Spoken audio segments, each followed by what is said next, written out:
Okay, looks like we're live, and we've got our Friday night Stunt Hanger Hangout show, or actually our Stunt Hanger video chat show. Excuse me, that's the new name we reference it by. And welcome everybody, Aeromodeling fans, and any other sorts of mechanics and tool lovers out there. Aeromodeling, planes, trains, and automobiles. We'll talk about it all. And if you'll uh, want to come join me, the link is in the Stunt Hanger Control Line forums in the At the Bench thread. I'm confirming that now. Yes, it is posted and ready to go. So if you are logged in to Stunt Hanger as a member, you can click on the link there and come in and visit me with your camera and microphone. Let's see, let me tidy up things a little bit here. Stop that. And looks like we got a good show so far. Hopefully no echo. Anyway, we'll momentarily have the chat box popped up so that you people that want to watch it on the Stunt Hangar YouTube channel can watch the video there and use the chat box, which I am attaching now so I can watch you. And I see Mike is already out there. Let me finish setting this up, Mike, and I'll be right with you. And minimize this, park that, and we're almost done. And there we have it. Now, for those of you who are in YouTube, you probably already know there is a block $sign at the bottom. It's called Super Chat, and anybody that's so inclined can send us a couple of nickels for server fees and Sparky's equipment so that he can broadcast from places like Huntersville, which is coming up next weekend, and also the Nats and Brodak and everywhere else he goes, plus the videos he makes in his two workshops, the one in St. Louis and the one in Dayton, and all of that just for our viewing entertainment. And a couple of donations will help keep that free and also help support my hobby budget. That's my favorite part. Okay, so good evening, Mike. Yeah, I see you made it. I was a little late getting on. I had to make a last minute coffee run and make sure I was fueled up and ready to go, which I am. And hopefully we'll have a good show. And the people ought to start drifting in any minute. Somebody hopefully will come in and back me up so I don't have to keep making up stuff to talk about, which I've been promising to get better at practicing so that I'm more prepared for the show and I can fill the dead air. But anyway, maybe one day when I'm a professional commentator, I can get good at that. But anyway, glad you're here. Glad I'm here. And so let me have a sip of coffee and I'll continue on. I forgot to mention, I've been, ever since we got our um, Stunt Hanger Hangouts calendars, which is what it's called, that Gary Sinclair made for us every month. When I turn it over, I show you who the previous month was, and September was Line Dancer by John Jordan. And that is, whoops, let me get my finger off of John's face. And that's one of Sparky's friends in Dayton. And that Line Dancer, it's a nice plane. It's a big old plane.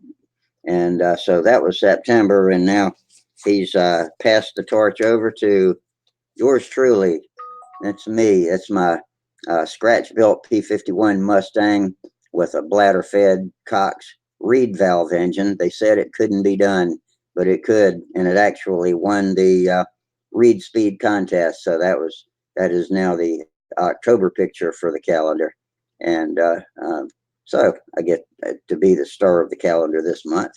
And thank you, Gary. That is a pretty cool little commemorative calendar you made for us. Fits in a CD case. Every month, somebody else gets to be on the front.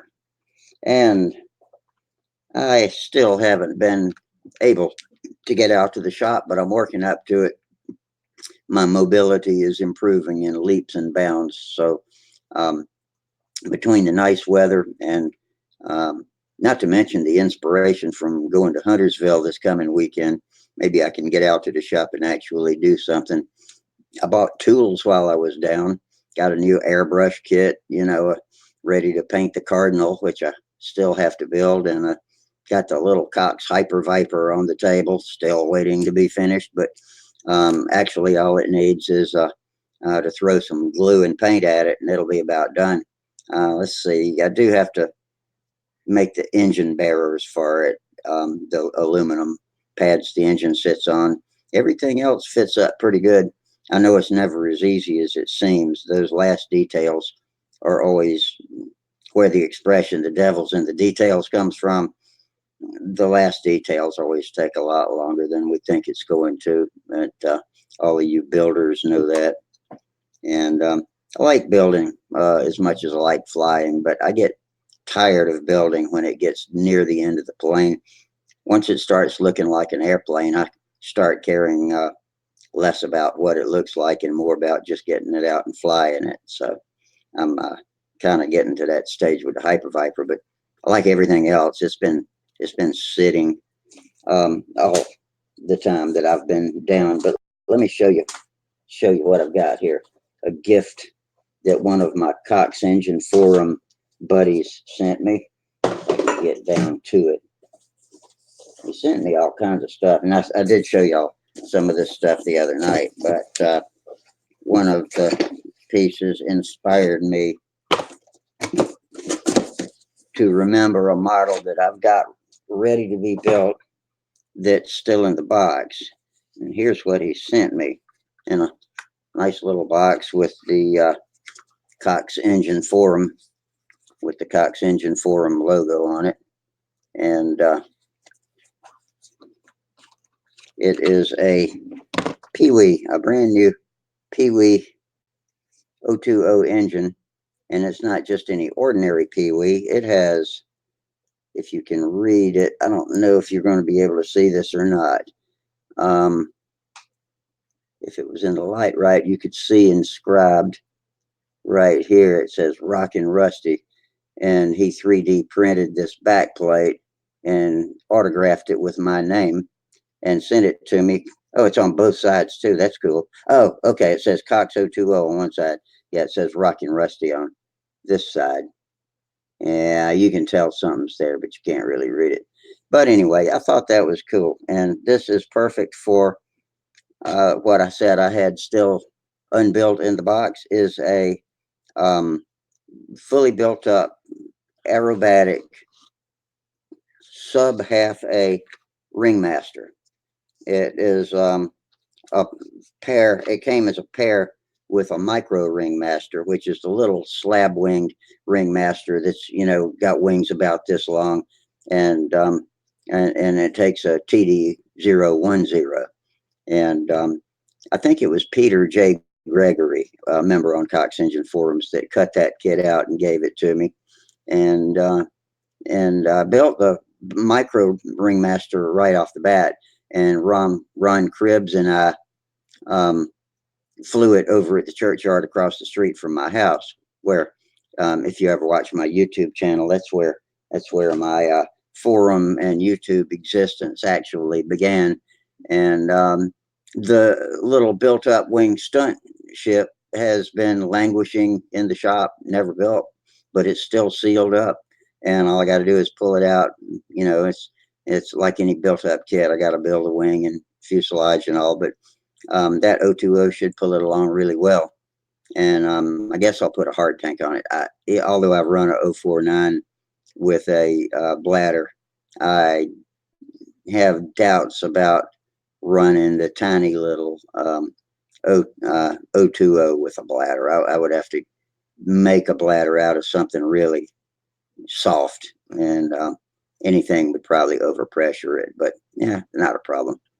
And Mike says, let's see. Yes, I had mentioned on a previous broadcast about 30 years ago when I was an active builder and flyer, I took a job working long hours and slowly got out of the hobby. I really miss it. Yeah, it's fun. I mean, if you ain't smiling, especially when you fly half A and smaller. If you ain't smiling when you land one of those successfully, or even not so successfully, if you ain't smiling when you finish one of those flights, then something's wrong with you, because it's a blast. It's a great way to pass the time.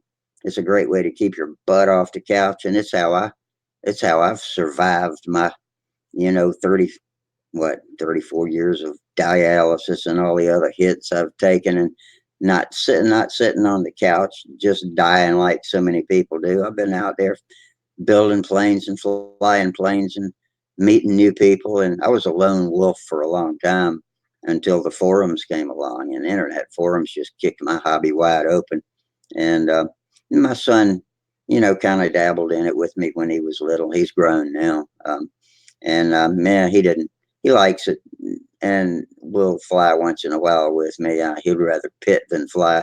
And he comes to see me fly at contests, but that's about all he's interested in. And oh, hey, Bob Bishop, glad to see you drop in and see us. I was beginning to wonder if anybody else besides me and Mike were out there. Glad to see you, and hope you get enough time off from work tonight to be able to sit with us and watch us.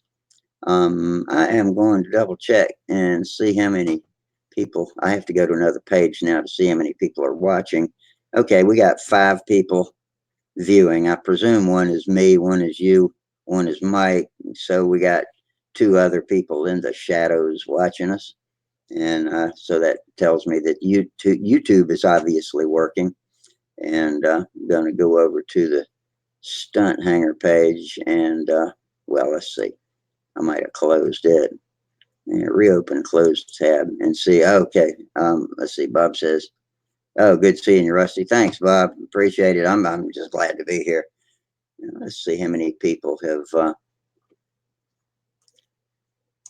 looked at the forum to get the link, and it looks like yeah, we've had a couple of people look at the link, so I know they know we're here, and they can see it. Close that, and so we sit. We'll just hang out here and have fun. Oh, John Skukalak. Hey, John. Enjoyed talking to you the other night over on Sparky's building show. Okay, Bob's got to run. Got to get to a customer or something. Somebody forgot to plug their computer in. He's got to go plug it in for him. And yeah, that's our local tech guy. I think he keeps people up and running at night, obviously. All right, see you later, Bob. He says he'll try to be back. Well, John Skukalek, good to see you.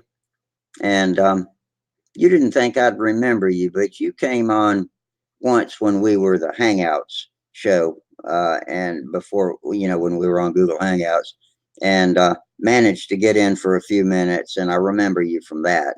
And you might have forgotten that, but I had actually seen your face before. That's how I recognized you. And we got a super chat donation from Al Ferraro with Middlesex Modelers. And thank you, Al. I appreciate that. The lifeblood flows. Thank you very much. And come on in and visit us if you want to. I got something to show you that I could ask about. You might have been on here the other night when I was asking Tom about this 36X I received from a friend from Cox Engine Forums. Let's see, Mike is telling us about his modeling history, and he said he had to take an early retirement because of his back, but plans to get back into building. I don't know if I'll be able to fly again. My back hurts all the time. Yeah, there's so many things that can make your back hurt. Be careful leaning over the workbench. If you set up a work area, make one that you can either stand straight up in front of and work, or sit straight up and work, and it'll make all the difference in the world. Because I get fatigued, and the concrete floor fatigues me too. So some good cushy mats are in order. Anything to make your building experience comfortable will encourage you to be able to keep building. And you'll be surprised how fast you learn stuff, especially now that we've got the forums where you can go ask questions. and eventually answer questions. And you just have to learn who's who and whose method you like and who you do and don't agree with, and try to cherry pick for consistency of methodry. Methodry. I just made that word up. Because if you take everybody's advice trying to do a particular thing, then you'll have a kludge when you get through that may or may not work, and it probably won't float. And yeah, Mike says you're right. Yeah, you already know that, don't you? You've been around the block enough times to know a lot of these things. But for those who are watching that may not know that, we'll toss that out there for your general information. Wish somebody would come visit me with a camera and a microphone, but I'm glad I'm feeling good enough to sit here and talk. You know, it wasn't a couple of weeks ago I'd be worn out by now, but I think I'm coming along pretty good. Happy about that. Mike, I think you told me the other night, how long have you known about this show? Is it just recently, or have you been hanging out um, anonymously for a long time? So we've been doing this since May or June, about May 2017 is when I started. And gosh, I've done a couple of hundred of them by now. Maybe not that many. Couldn't be that many. Yeah, over 100 though. And some of them good, some of them bad. And we've fought technical difficulties and worked through a lot of stuff and finally got it smoothed out pretty good. Um, but none of us are expert video broadcasters, and there's a hell of a lot to know about broadcasting and all of the way all of the stuff fits together. And we had to run on guesswork, and Sparky was good at digging up information and little systems like this jitsi.org that we're on. And this is a pretty slick little program. I'm happy with it so far. I think I think it's working out. I was a little dubious when YouTube and Google took the Hangouts off the air, but they were starting to get. It seemed like they were getting servers overloaded or something. It was just getting jammed up. Is what I. That's the way I interpret all of the symptoms we were getting with, bad video and audio and something different every night. And if you remember old radio, especially if you're a CB radio or a radio hobbyist, you used to get co-channeling where people would bleed over from other channels and you'd hear them in the background, just senseless babble. And we were getting something that reminded me of that more and more just about every time. And I think maybe that was part of their thinking and reasoning for getting rid of it. They just didn't have the energy. They certainly must have had the resources, but they didn't care enough about it to support it anymore. So it's fine. We found Jitsi, and seems to be working good. And it's superior in some ways. Let me lower my camera a little bit. How's that look? Yeah, that's a little better. Even lower. Okay, Mike says just the other night was the first time. Okay, well, I'm glad you stumbled onto us. Sometimes when we go on into the wee hours of the morning, we get an eclectic crowd in here because depending on where you are in the world, it's easier or harder to get free to get on, with the exception of Gerald and Max and Otto and Alina, the family in New Zealand, the flying family from New Zealand. And oh, hey, Mike Blanke said he'll be here in a minute. And they managed to come on about 3 o'clock tomorrow afternoon, is what it is over there. Hey, Steve, how you doing, man? How's it going, Rusty?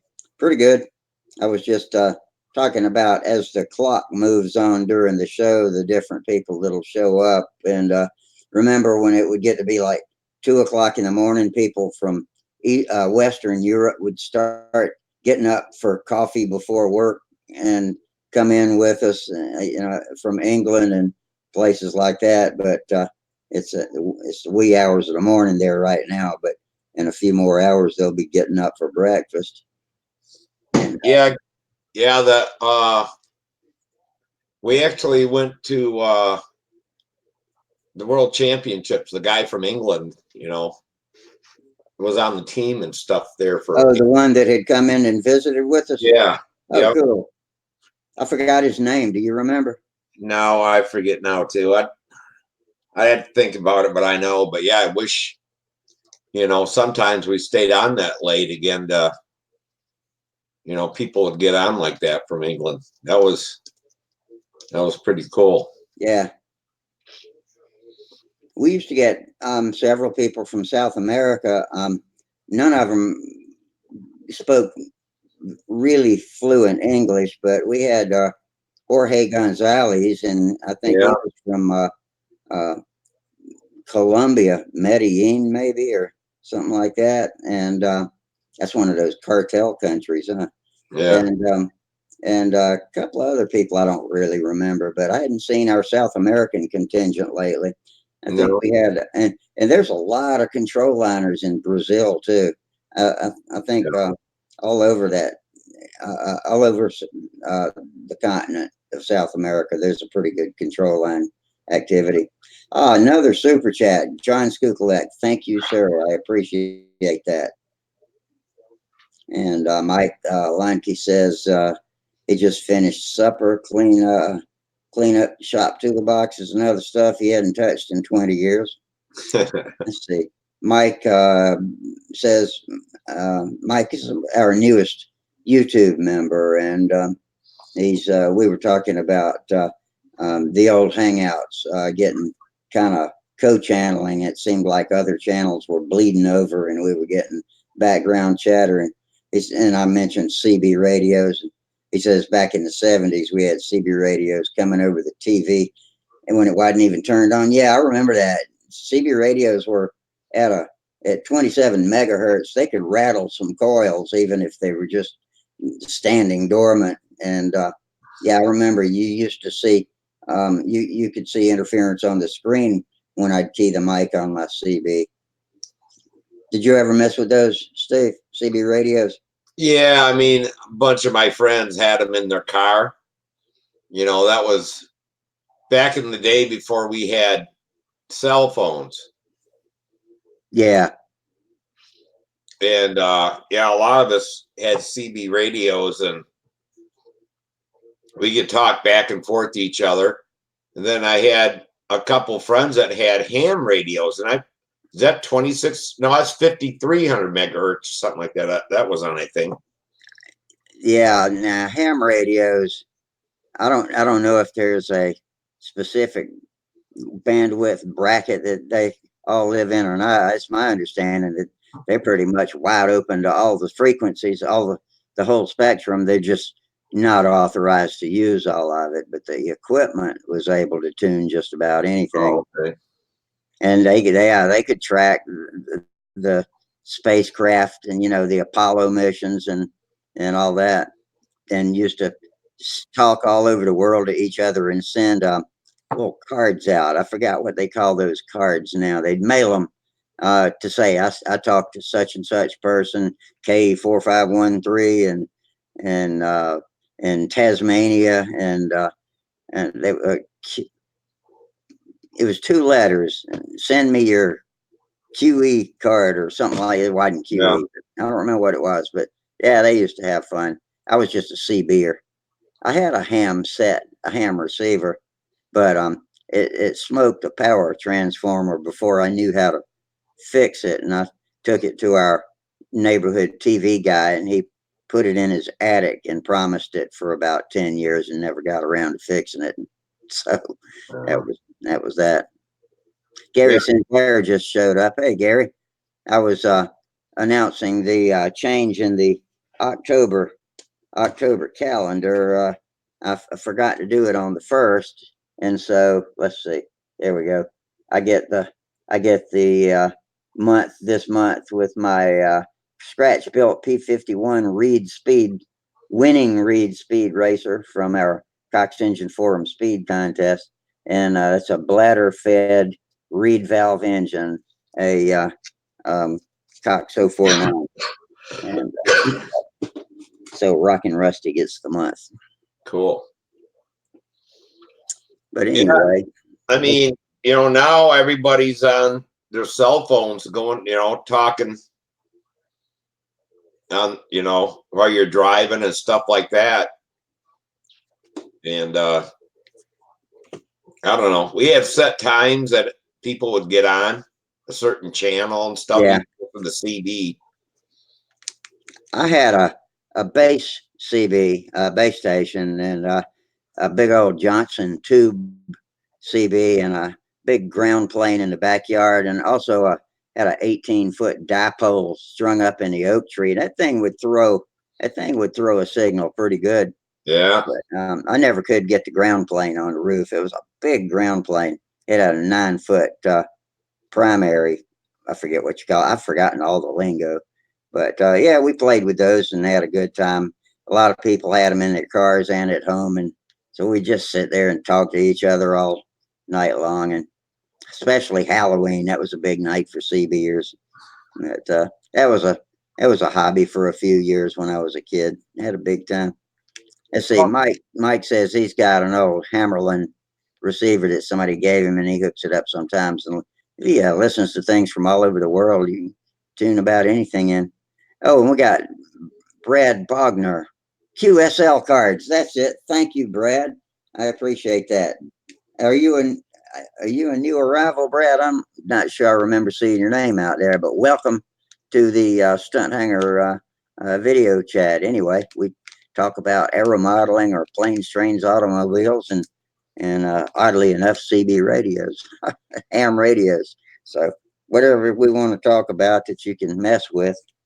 Yeah. Well, All this is a CB chat with video. yeah, yeah. This is just like a bunch of guys sitting out at the aircraft field talking to each other about whatever, So, Yeah.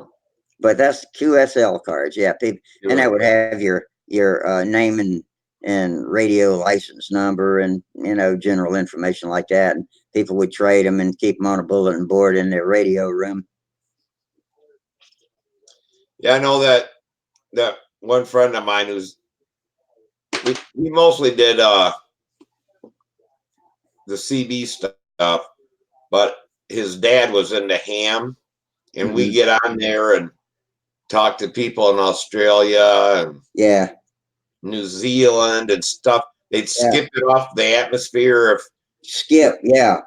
Gary Sinclair just mentioned that coincidentally. Even talking skip, if the weather's right, yeah, and it'll bounce off the ionosphere and go way around the curve of the Earth. yeah. It was he'd give us all a call, on the telephone and say, "Hey, we're gonna get on, the ham radio. The atmosphere's right, or something. We're gonna try to do some skip talking or skip Yeah. transmitting or Oh, that whatever." was so fun. Yeah. You'd get to talk to people, and it would be like they were right next door to you. It was so clear. It was amazing. And then they'd be there and gone, just boom. Sometimes it would just come in for a little bit, and sometimes it would hang out for a long time. Yeah, we get a lot of stuff like from Japan and must have been China. What we couldn't understand what they were saying, you know. But Yeah. Australia, England, stuff like that, for the English speaking ones, we talked to them and stuff like that. But yeah, it was a lot of fun. But I don't know. I guess the stuff we did was a lot simpler. We had fun at real simple shit back in the day. Yeah, that's true. I had several radios, but that big old Johnson tube radio, it was a clunker, but it was pretty powerful. I was able to talk to everybody in Columbia with it. And Yeah. anyway, this is an aeromodeling show. So, what you been doing with airplanes? Anything going on? With me, no, I haven't touched a plane in a week. I mean, Monday night, I started that head replacement on Samantha Subaru, and I'm not done with it yet. I took a break about oh, 7 o'clock tonight. But got the heads back, got the heads on, and timing belt and all the pulleys and all that back together. And That was pretty quick work. I mean, do you have trouble getting your big hands down in there to work on that stuff? Those engines are packed in there pretty tight. Oh yeah, yeah, I'm just cut all over yeah. the place You on my got hand. some of those nuts and bolts you have to turn with these two fingers like this. You know, I can't Yeah. flatten my hand out anymore, but if I could, yeah, That's the same thing with me. The middle finger has arthritis in it so bad, and you can see that big knob on my yeah, pointer finger, and that's the ones I turn with, and I have no strength in it. At least this hand I got strength. It's these yeah. fingers on this hand, so that I still got dexterity, but I don't know what's going on with the mother fingers. Let me give you some advice from my own experiences. When you see them start to curl, go ahead now and just start stretching and holding them straight for 30 seconds. Whenever you think about it, when you're sitting at a tabletop or something, or I do it on my knee, and it will keep that from advancing so far. It ain't going to stop it, but it'll get you a lot more years of life out of them if you start stretching them now.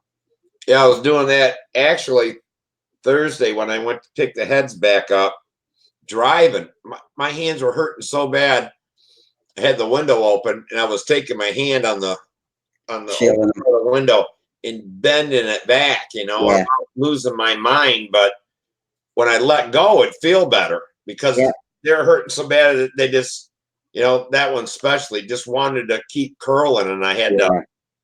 It is soothing to stretch them back out. Yeah, and I've been neglecting mine lately. I need to get back to my stretches, but does help. Let's see, Middlesex modelers. Oh yeah, Al Ferraro, getting back to CB for a second here, says CB was only allowed 5 watts, and that's funny, Al. There were a couple of people in my neighborhood that were running a kilowatt linear amplifiers. I don't Yeah. know if anybody ever knocked on the door or not, but I never had a linear amplifier. I just stuck with my 5 watts or probably less. The bad guys would hook up 100-watt linears. Yeah, maybe hundreds more realistic. I know a couple of them that claimed 1,000, but that would probably blow the stick out of the antenna. But let's see. And Mike says, you mentioned control line flyers in Brazil. I've read some comments on YouTube videos, and they say they have a hard time getting supplies. Yeah, I think they depend on Brodak a lot to get stuff down there. And one of the top proponents of control line was Cordiero. What was his first name? He passed away suddenly. About a couple of years ago now, I guess. Marcus Cordiero, he was always a writer for articles in all the magazines, and it was sad when he passed away. But Yeah, he was only 50 some. yeah, He was young for control liner. He was a good. Did you hear that Buddy Weeder died? yeah, I think somebody mentioned that the other night, didn't they? Or was that might have been somebody else? I don't know. But Yeah. I'm not sure who that is. Um, it was Bob Hunt's best friend. That's right. Yeah, and I guess maybe that was you that mentioned it. Somebody did and said Bob was pretty, you know, affected by the loss of his buddy. Yeah, he died. He had a heart attack Tuesday, sudden heart attack, and died. Oh But he man, he was always at the Nats. He was always at Brodak, and he was the one who caught Rich Jacobone's stroke at the field because Rich wasn't talking. He was slurring his words and didn't oh know it. And they rushed him to the hospital, and he actually had a massive stroke inside the emergency room of the hospital. While they were signing in, he just fell out, and he lived. But thank goodness somebody was on the lookout. Yeah, yeah, so Buddy was a good guy. That people who knows John DeTavio, He Yeah, always I he know always that name. said John was his second father. That he was really good friends with John's kids and spent just about every weekend at John's house flying model airplanes. Hmm. And we're But not yeah, getting Control Line World from Brodak anymore, their magazine, but the last few issues were like reading an obituary. They were dropping like flies. Marvin Denny was one that I had met over the telephone. He called me out of the blue one day when I was learning the beginner pattern and flying ugly loops, tight loops. And he taught me on the telephone what I needed to do to fly it through a loop. And I followed his instructions and never had any trouble after that. So thanks, Marvin, for that. And then he passed away. And his daughter said, I think it was his daughter said, he passed away in his sleep. And when he was sleeping, he was smiling and twitching his hand like this, like he was flying a plane. So, hey, that's yeah. good to know that he died thinking Where happy was he thoughts. from? Somewhere out in the heartland, don't know which one of those states, but I think of corn and cattle when I think of it. Okay. Yeah, it's with Bob Hunt and him and Larry Scalinzi. Carenzi, yeah. Scalinzi, yeah, they're all from the same um, club. All Yes, them guys. Carenzi's, yeah. Now that's a New Jersey crowd. Yep. Well, Bob Hunt originally was from New Jersey, and now he lives just on the other side of the line in Pennsylvania. Oh, You does he? look at the map. If he went for a jog, he could jog into Pennsylvania. I mean, he could jog into New Jersey. So yeah, they all still live around the same area. Yeah. Well, that's Al Ferraro, Tom Luciano live up there too. They're the Yeah. younger iterations of the old guys. Sorry, Al. Yeah, I was Al. reading some of that stuff on Stunt Hangar, and I knew that he liked baseball and stuff, but I didn't know that he tried to go pro. Play. He wanted to play for the Yankees or whatever, but they said he got a couple chances with major league teams. Didn't make it on the roster, but he had Who students. are we talking about? That's Buddy Weeder, Oh, oh, yeah. Okay. and he had four students that made it to the major leagues, I All guess. right. So I knew he really liked baseball and stuff like that. And once he retired from school, that's when he came back to flying. Mike's asking, what happened to Model Builder and Flying Models magazines? He used to subscribe, and all of a sudden they were gone. I think it was just probably dropping readership. That's why John Brodak canceled Control Line World, because he had less than 1,000 subscribers, of which I was one. Yeah. Yeah, I believe so. Now they're still in business. They got bought up. These magazine companies, certain publisher or whatever owns them. Yeah. And I guess you can still get plans and stuff. Oh, really? So they've got a web presence you can go Yeah, something to? somehow. Who got a plant? It might have been John Pierce. Somebody went and got. They still have their plans. So if for Omega whatever, they can go get it. At one time, they were gonna document it all and let you know what all stuff they still had, but I don't know. That's when Bob Hunt, because he was an editor for the magazine and all that kind of stuff. Yeah. That he was, Clarkston Publishing, something like that. But I know Pampa's still putting out stunt news. In fact, I mhm. was reading an article about Bob Hunt and his Caprice in the one of the 2017 issues. It was a segment on building a crutch, and it was really interesting and looks like something I'd want to do if I built a full-size plane, with great ideas about how to build a strong, vibration-free engine crutch. Yeah. Yeah, that's what I said. You know, if I was ever gonna fly in classic, that would be the airplane I built was the The Caprice. Yeah, I mean they really fly. Yeah.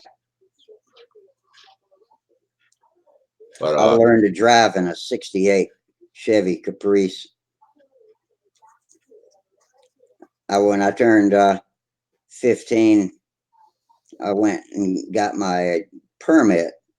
Maybe was it 14 or 15? You could have your permit when you were, yeah, it was when I was 15 on my birthday.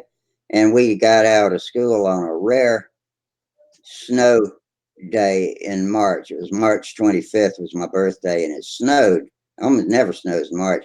And so my mom went down to the highway department with me, and I got my driver's permit where I had to have an adult in the car with me. And it was snowing, and the road was getting covered, and she let me drive around the neighborhood in the snow. I drove around and around and around. So first time I drove a car legally on the street was in the snow. yeah, that was the same thing with me as my birthday's on March 28th. Oh, is it really? And when I went to get my license, it was snowing. Oh, With good. my permit, you know. Yeah. My mom took me down there, and it actually quit. It wasn't too bad. There was big snow banks and stuff, but you used to have to take when you went down there with your card because you had to drive so long with your parents, Yeah. and then you could get your license. When I went to get my license, it was snowing. But here in March, you know, it snows all. I always say that in a 10-year period, about 4 of the years it'll snow on my birthday. But Yeah. No, it almost never snows on mine. In fact, that's the only time I ever remember it. But my sister's 3 years younger than me, but her birthday is the day after mine, which I don't know. Maybe my parents were on a schedule or something. Mike wants to know if you know where he can get Caprice plans. Bob Hunt. Okay. Yeah, Mike, get in touch with Bob Hunt. He's a Stunt Hangar member, and you can contact him, either PM him, or he's in the vendors section too. Robbins View Productions. That's the name of it, isn't it, Steve? Yeah. Yeah. Yeah, that airplane won the VSC like 10 times. I've heard that it won a bunch of them. Yeah. Yeah, it's just, and Rich Jacobone, you know, there used to be 2 or 3 guys that flew Pampa with that airplane just back Oh, really? last So few it'd years. go Yeah. both ways pretty well, huh? Yep. It held up, you know, till now in big boy competition. But yeah, so yeah, and Bob, he makes lost foam wings for it. He makes foam wings, got the plans, and all that kind of stuff. And Yeah, and he is a wealth of information, and yeah, I think pretty free to share it. Got me a bag of pistachios to snack on. They're already shelled. Part of the fun of pistachios is cracking the shells and eating them, but my fingernails aren't too good right now, so I like the unshelled ones, or the shelled ones. Yeah. yeah. I had a girlfriend, her and her pistachios, but she'd get the red ones. I didn't realize pistachios are dyed that color. Yeah. You know, I thought they were greens, but they're They really are not. green. The red ones, they don't grow red ones, do they? Oh, they dye them? They're dyed, yeah. Oh, okay. When you Yeah, eat them, yeah, you get red all over your fingers. fingertips Yeah. and all over your lips and everything. Yeah, her and her pistachios. But I mean, that was in the 80s where a lot of people didn't eat pistachios, you know, like they are now. Mhm. I mean, a lot of people found out about them. Yeah, the only thing I remember them being um, common with is ice cream back in the day. Yeah, Yeah, I back in the always heard day. about pistachio ice cream. When I'd read Archie comics, you know, they'd always get a pistachio ice cream at the ice cream shop. Yeah, that's right. Yeah, that's still a big flavor. I wonder, does pistachios grow underground or they grow on trees? I think they grow on trees, and they are indigenous to the Middle East. I think it's one of Iran's major crops is pistachios, and that's, I think, one of the #1 snacks over in the Middle East. Oh, okay.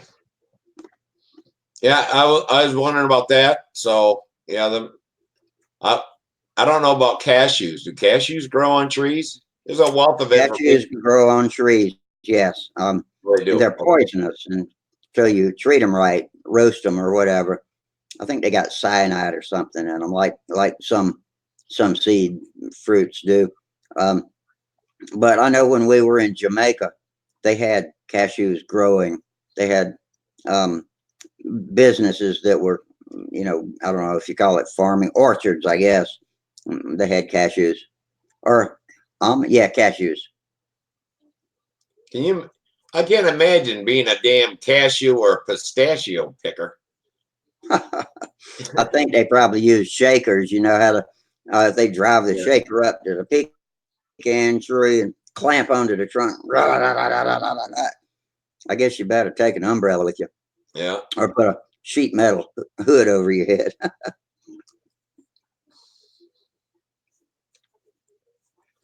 Yeah. Maybe peanuts are the only nut that grows underground then. Mm. Oh, here's a addendum to Mike's question. He wasn't just asking about where to get plans for the Caprice. He was asking in general, any of the plans that used to be offered, and what's that website that's got almost everything? Ah, shit. Sparky would know. It's out of England. Oh, is it really? I didn't realize I that. think it is. Yeah. That just has every single plan. Hang on, let me look at my Chrome speed dial page. It might be on there. Let's see. I've got all kind of stuff on speed dial. I've got airfield models, scepter flights, where you find out about engines, and I don't see that big plan source, but we'll find out. Remind us if we forget, Mike, and somebody will come on here. Almost everybody but me can probably remember it. Almost everybody but me and Steve. Yeah, I know it, and I can't because I was just on Yeah, it here we not got too it long. already. Brad Bogner came to the rescue. Outer Zone. Outer Zone, I don't yeah. know if it's .com, .en, or .whatever, but search for Outer Zone. They've got every daggum plan you might ever want. I don't, except maybe the Caprice. Who knows? Yeah. But Bob Hunt will have the Caprice. Yeah, I looked for the Usama and they didn't have that. And they didn't have the stunt machine, either one. But Bob had that. I got it from Bob. So Bob has a lot of the plans that nobody has, but he worked there for that magazine, you know, that had a shitload of plans there. And we just Yeah, magazine. But yeah, so man, it's Friday night. Where in the world is everybody? I don't know. That's already 10:30. I figured Charles would be on. Yeah, let's see how many people have looked at the link on in the at the bench thread. Looks like I got to refresh it.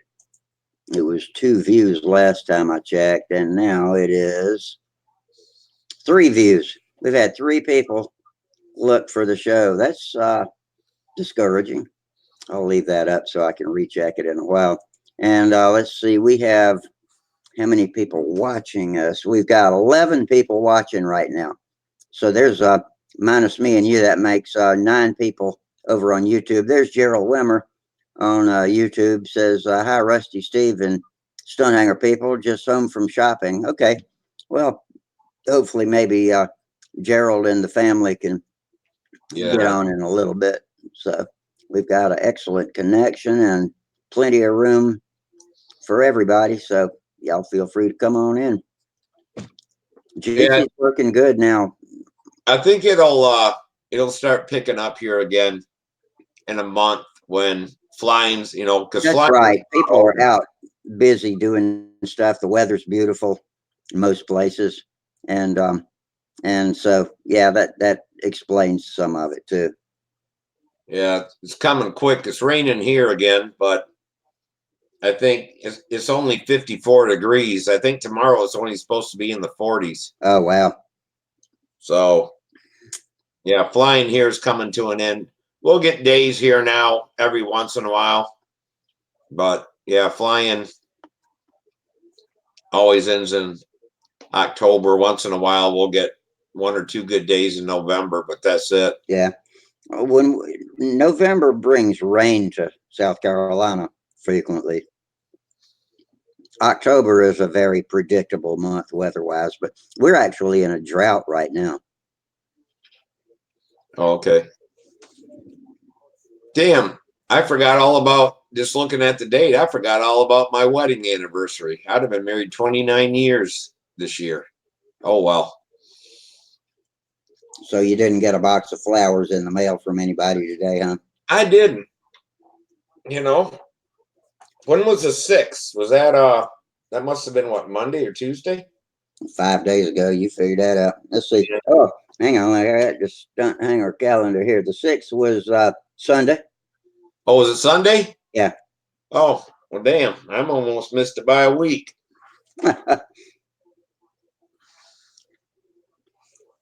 But yeah, like I said, with November or October and the rain and stuff, but back then we had a good day, and we actually came down there to South Carolina and stuff, but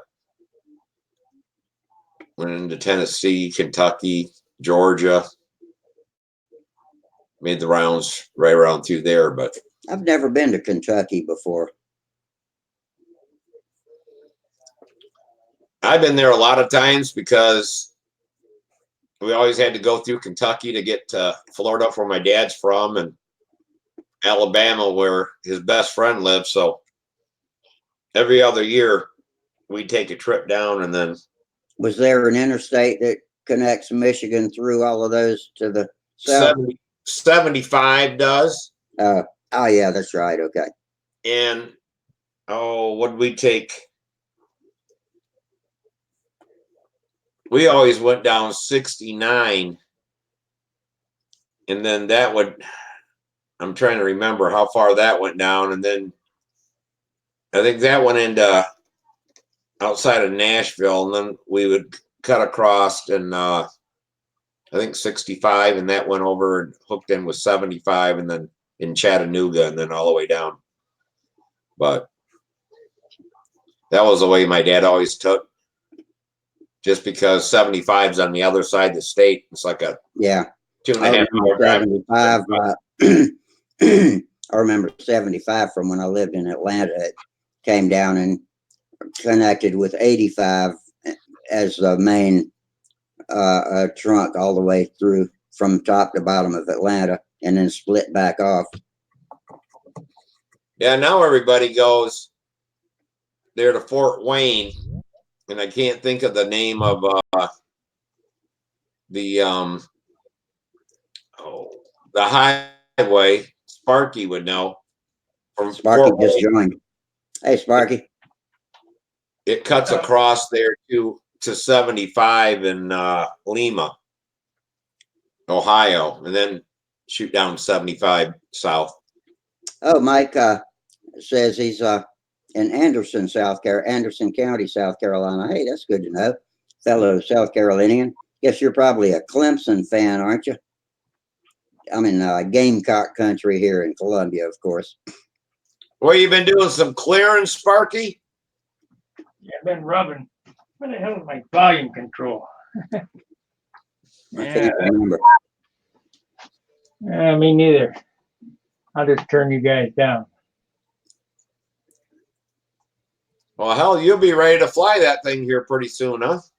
I'm going to fly it in Huntersville. Oh, no kidding. Cool. When is Huntersville? How many? This coming weekend. Yeah. Not tomorrow, but next Friday, Saturday, Sunday. Oh, okay. And when it rains, it pours. Yeah. Let's see. We got fellow Jitster who doesn't have a name assigned yet, and we got Kay. That's Kim. Yes, Kim. Yeah. For him. Yeah, I'm going to do its maiden flight. The first flight of this will be a full pattern. Gonna fly it right off the table. Yep. Got your motor all broke in and. Yep. Oh, Mike is a Carolina fan. Good for you, Mike. Even though you live up there near Clemson. Got about 5 runs on it. It's one of them Brian Gardner ABC 60s. Oh, okay. Cool. Now, are you flying that in Tampa, or are you just gonna fly that in the Profile. Welcome to the show, Kim. How you doing tonight? Probably tired, aren't you, after the small event? Oh, he froze up. Yeah, he warned me ahead of time that he was going to be on a Wi-Fi hotspot through his telephone and didn't know if it was going to work. So this might be our answer. There he is. He's back. Hey, yeah, Kim. we got. I don't know if he can hear us or not before he freezes up. Well, we'll see. And I wonder who this fellow Jitster is we got here that doesn't have a profile name yet. It's Helmet Head. Well, we could use a little entertainment around here. Yeah, now this is a fellow Jitster there. He's got a good signal, but he didn't pop in for some reason. Maybe it's Charles. He usually, or a couple of times, he's had to reset his profile name when he came in. Maybe they don't know how to turn on the camera and the mic. No, that could be. Mine turns on automatically. Yeah, mine does too. Depends on if you've been here before and have a cookie set. Yeah, it says right at the bottom of the one there, participant has stopped the camera. So I don't know who it is. Okay. Well, suit yourself. Why don't you say something and identify? Yeah. Can you hear me? Yeah, we hear you. You guys hear me? Yeah. Yeah, I hear you. It's Al. It's Al. Yeah, I'm trying to sign on with my iPad, but it's I see you guys. I see Sparky, Yeah. but you guys Should can't see me when I I'm guess. talking. Well, I recognize your voice, but I can't put a name to it. I forgot. It's Al Ferraro. Oh, is Correct. it? Okay. Yeah, I recognize him Okay. right He's away. a good guy. Al hit us with a super chat a little while ago, I think. We got several super chats tonight. Thanks, everybody. We appreciate that. Any idea what I'm doing wrong here? It's the first time. Scroll down to the right and hit the 3 dots and then hit the camera button. Oh. You got to pay your light bill, Al. Yeah. Yeah, let's see. If you click the 3 dots. Yeah. I got it open. I don't see anything about camera. Okay. What about settings? You can click the settings cog and see if you've got your camera set to the right device. The 3 dots and then settings. Okay, settings. The gear on the bottom right. Yeah. Yeah, I called it a cog. I guess it is. Can be either one. Cosmo Looks like a cogs. Or it oh could well, be we'll be waiting.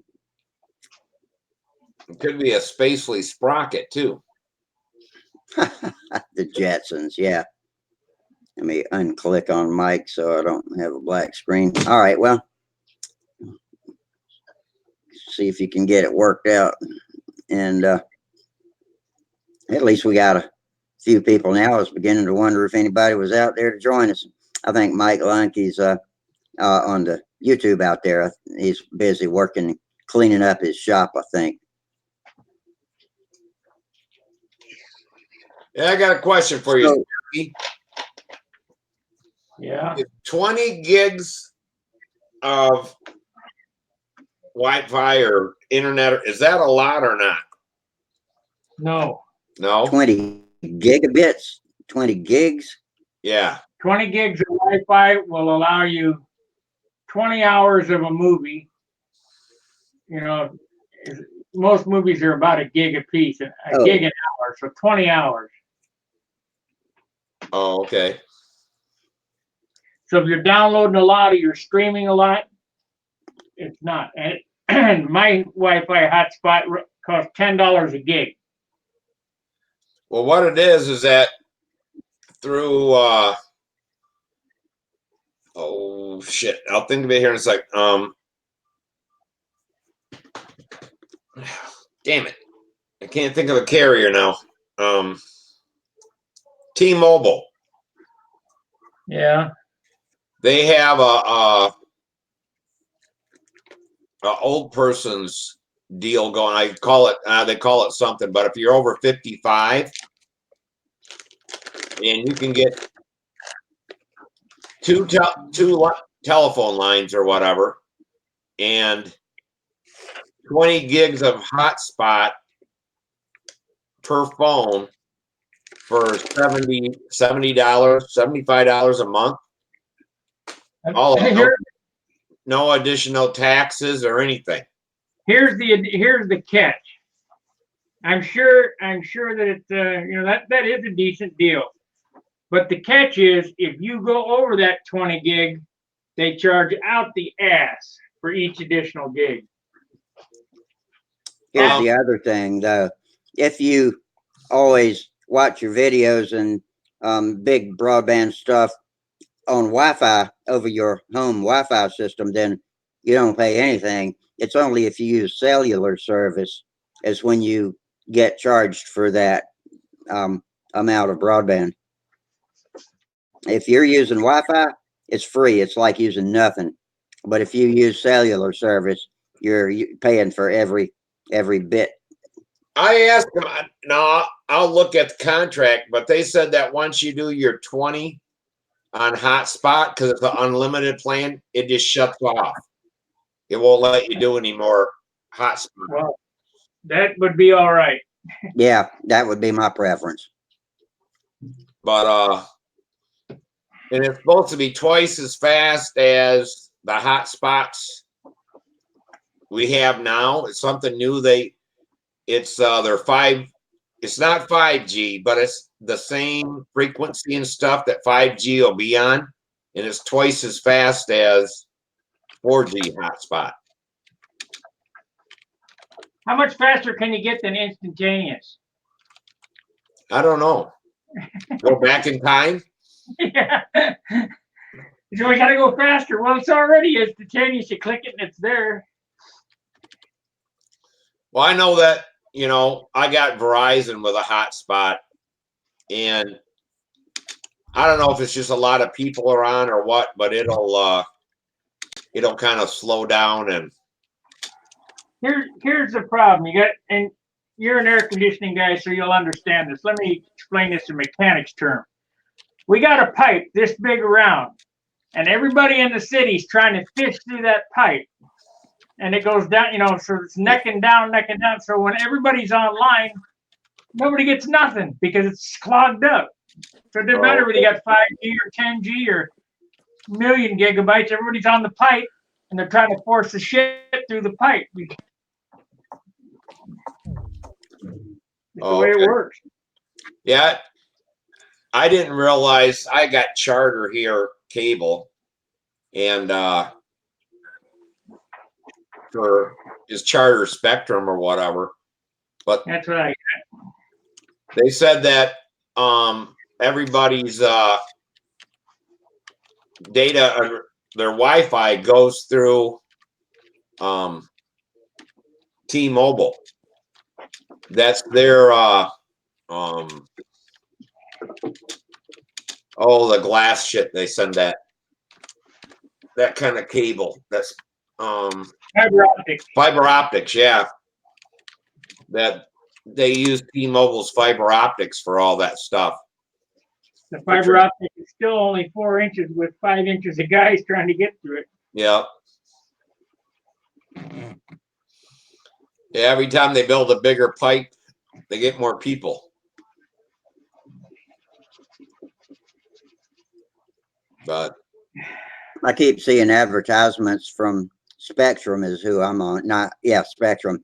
And they're offering 200 megabyte service with TV, along with TV, for way less than I'm paying. And my contract, I guess, is over. The period's over now, but I'm wondering if that's only for people who've never had a contract with them before.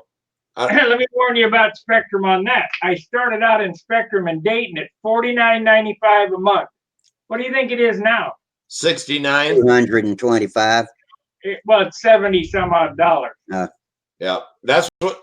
See, I got right now. I got Spectrum Charter, but I guess Spectrum is Charter is just our little thing around here. But We had Charter and it turned into Spectrum. yeah. Yes. And what it is that when I first had Charter here Hey, Mike. 3 years ago, it was $29 a month, and then they increased the band speed and jumped it to 39, and then they increased it and jumped it to 49, and now I'm paying 69 because it's really fast, but it's still the same speed. Yeah. I just renegotiated with Charter yesterday. They jacked my. What's that? I just renegotiated with Charter Spectrum. It's the same company. That's what we have here, Charter Spectrum. It was $100 a month for like 2 years, and then it went to 200. Then it was 250. I've been in this house 5 years. They just jacked it to 290, my last bill, and I got off the phone with them yesterday and told them I was leaving to go to AT&T, and they got me down under $200 again. That's phone, internet, and cable. That's everything. And that's Did they raise your speed at all? Your internet? My speeds just keep going up and up and up all the time. Hey, I got a gold package. I got their #1 package.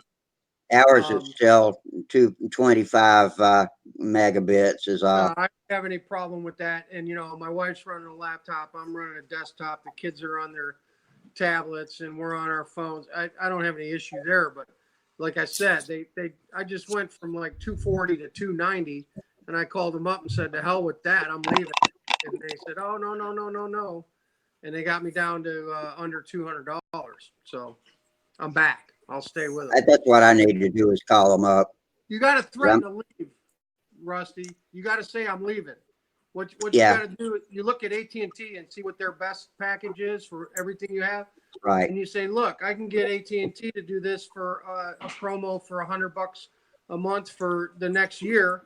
And they'll say, okay, wait, we got a package for you. We're going to put you on a program, and they'll drop it because they don't want you to leave. But you have to, when you call, you get to the line that says cancel service. That's who you have to talk to. You can't talk about upgrading your service or problem with your bill. You got to say, I want to cancel my service. You hit that menu, and that sends you right to a retention operator. And they're going to say, what's the issue? And you say, look, I'm paying too much. I'm leaving. Yeah. I get it cheaper at AT&T. And they're not going to let you leave. They're going to lower your bill. I promise you. Okay. Yeah. Thanks for that. When you get that voice menu, go to the one that says cancel service. And that'll put you on the right person. Excellent. Thanks for the tips. I'm going to do that. I just left AT&T. I had them for 2 years.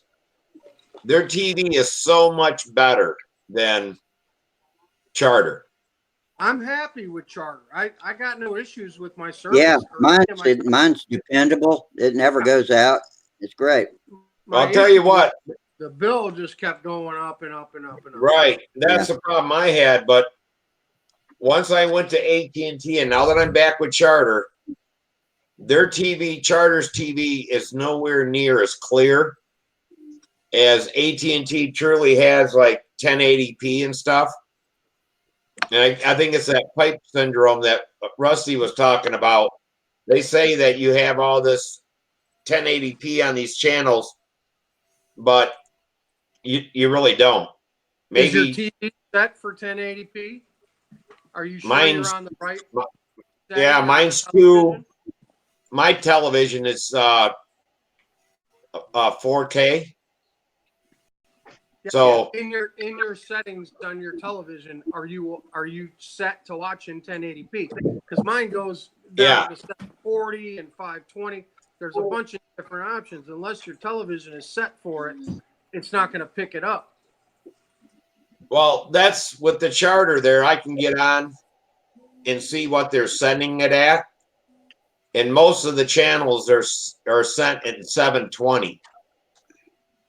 And I'm unless getting it say 1080 8. down here in everything. Oh, are you? Hey, Gerald. Hi, Mike. Hi, I'm Rusty and Oh, Sparky. hey, Gerald, and hey, Al, too. Yeah, Al. Al, what's going on, buddy? Hey, Bit of Gerald. fun, Hey, you how's it know. going, Mike? I'm struggling here. Gerald. We at least can Been see you. I don't see you, Gerald. Oh, you might have to scroll up and down. The image is on the side. No, But I I had- just got a big G for Gerald. Oh, well, nothing exciting to see here anyway. The Big G. Okay. Hey, there we go. A new nickname for Gerald. Big G. The Big G. Yeah. It's hard Well, to scroll and that Gerald- list.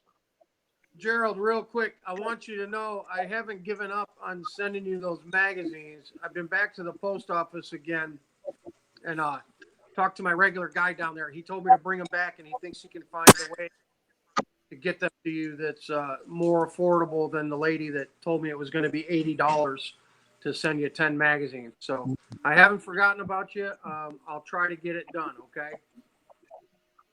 I've got another way too. I can. I'll send you a message through Stunt Hangar, and I've got a couple of shipping agents that I use. Well, you one- sent me one.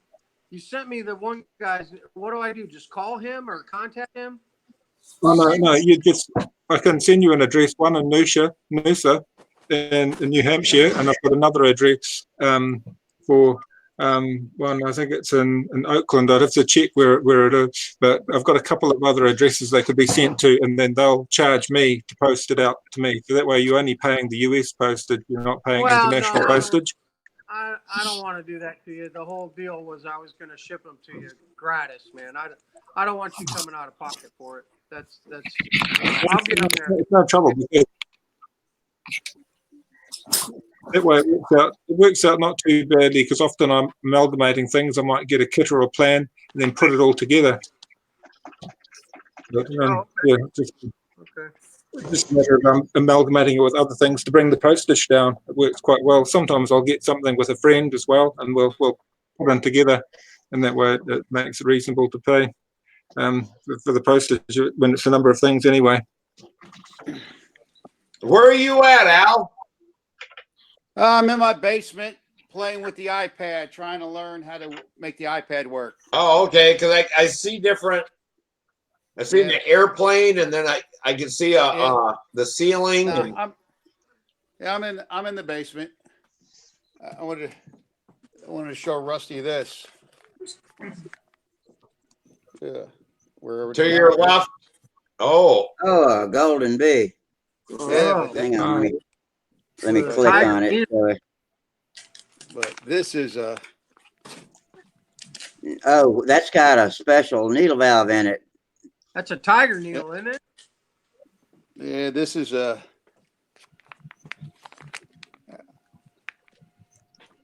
chair. Yeah. What is it? Don't Yeah. leave it hanging, Al. I got to get it out. Yeah, I got. Al's trying to make Rusty drool on himself. Right. I got to put this down We've for got a Stephen second. too. I think he's given us one now, so it's filed it to make it fit easier. Okay. There you go, Rusty. Okay. Oh, well, custom craftsmanship. Wow. Now, I'm not Oh, Bob. handwritten note. It's off the guy I bought the engine off of. Wipe your mouth, Rusty. Don't be drooling over that thing. I'm over drooling over So what tanked bees. what is that for, Al? Is that for stun? Is that for racing?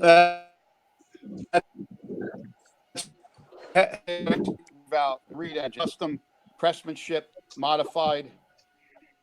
049. Yeah. Excellent. Yeah, and You can It's see- double check probably a those. TD with a tank. What's that? I said, what is it? A TD with a tank on it? Yeah, basically, I don't know what he did with. It's I a never reed ran valve. It's a reed valve. It looks It's not like a TD, Steve. Okay, it's Rotary. got an 084 inlet, it looks like. Hey, No air filter. no, yeah, he soups them up.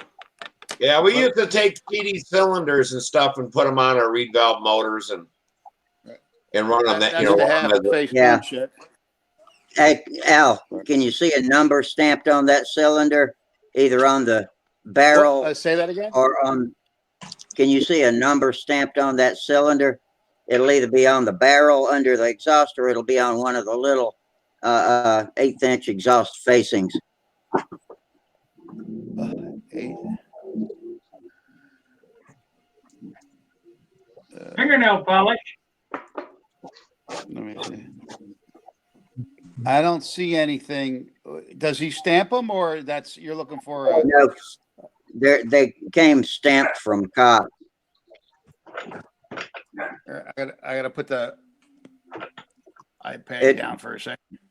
The Sorry lack of about a that. number doesn't necessarily mean anything either. So I gotta Rusty, some switch of the cameras. some of them got out without stamps, but most of them have a number stamped on them. Rusty, switch the camera view back. We're looking at a light bulb. Please. That's Okay. Al's picture we're There's looking at. Al. Al's looking at a light bulb. Yeah. Oh, you're looking at a light bulb? Okay, sorry about that. Yeah. Yeah. Watching Steve I don't- blow I smoke had at to it. put the iPad down. Now there's no stamp, Rusty. Okay. There's How Just about when you curious.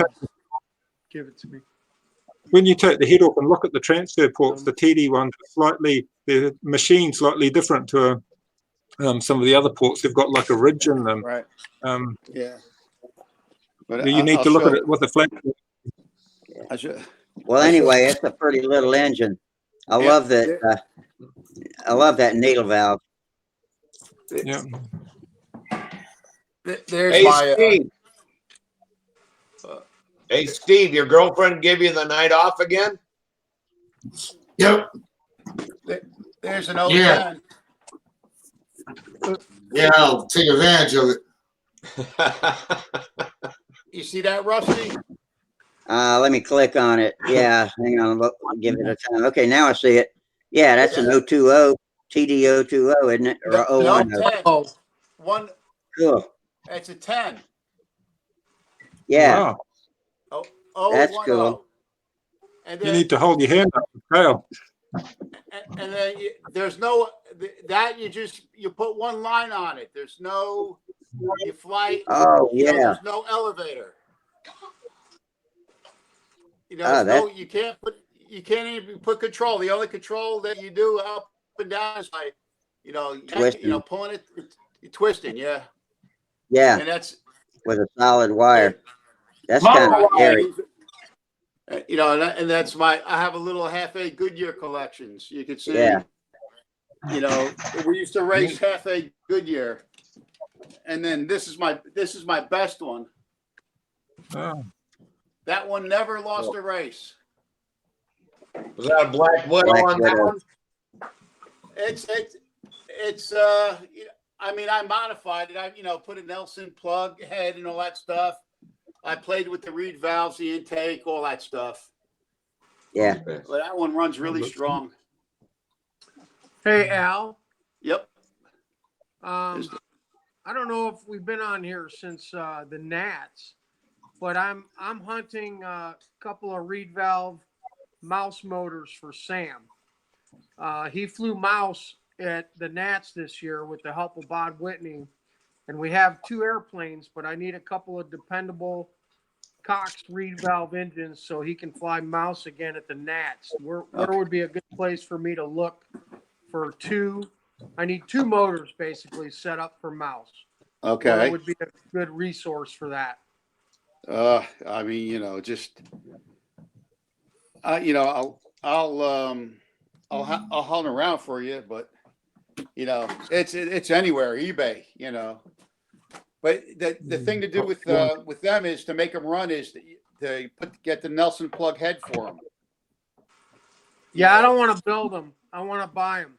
Oh, I want to write a check to somebody and get motors delivered to my house. Oh, I got you. You might check with Paul Jabot. The best guy is that Paul, the guy Paul in Canada. Paul Jabot. Paul Jabot, yeah. And then I think I have a friend that has, a couple of his engines, that his engines run real nice. I know a lot of guys, like Mouse is pretty dead. Not a lot of people are flying it anymore. And it's a Monday event at the Nats. So we flew it because we never have anything to do at the Nats on Monday. And then Sam was given an airplane by Bob Whitney, and then he was given another one by Mark Weiss. So we have 2 mouse racers. We've got lines. We've got handles. I just need a couple of motors. I'm just looking for 2, Black Widows, Golden Bees that are set up with a fast fill and, ready to race. Oh, you mean also they're not they don't use the regular reed tank? No, they can. Absolutely. It can be the Golden Bee stunt tank. It can be the Black Widow tank. Yeah, what do you mean by a fast fill? I never saw one with a fast fill. They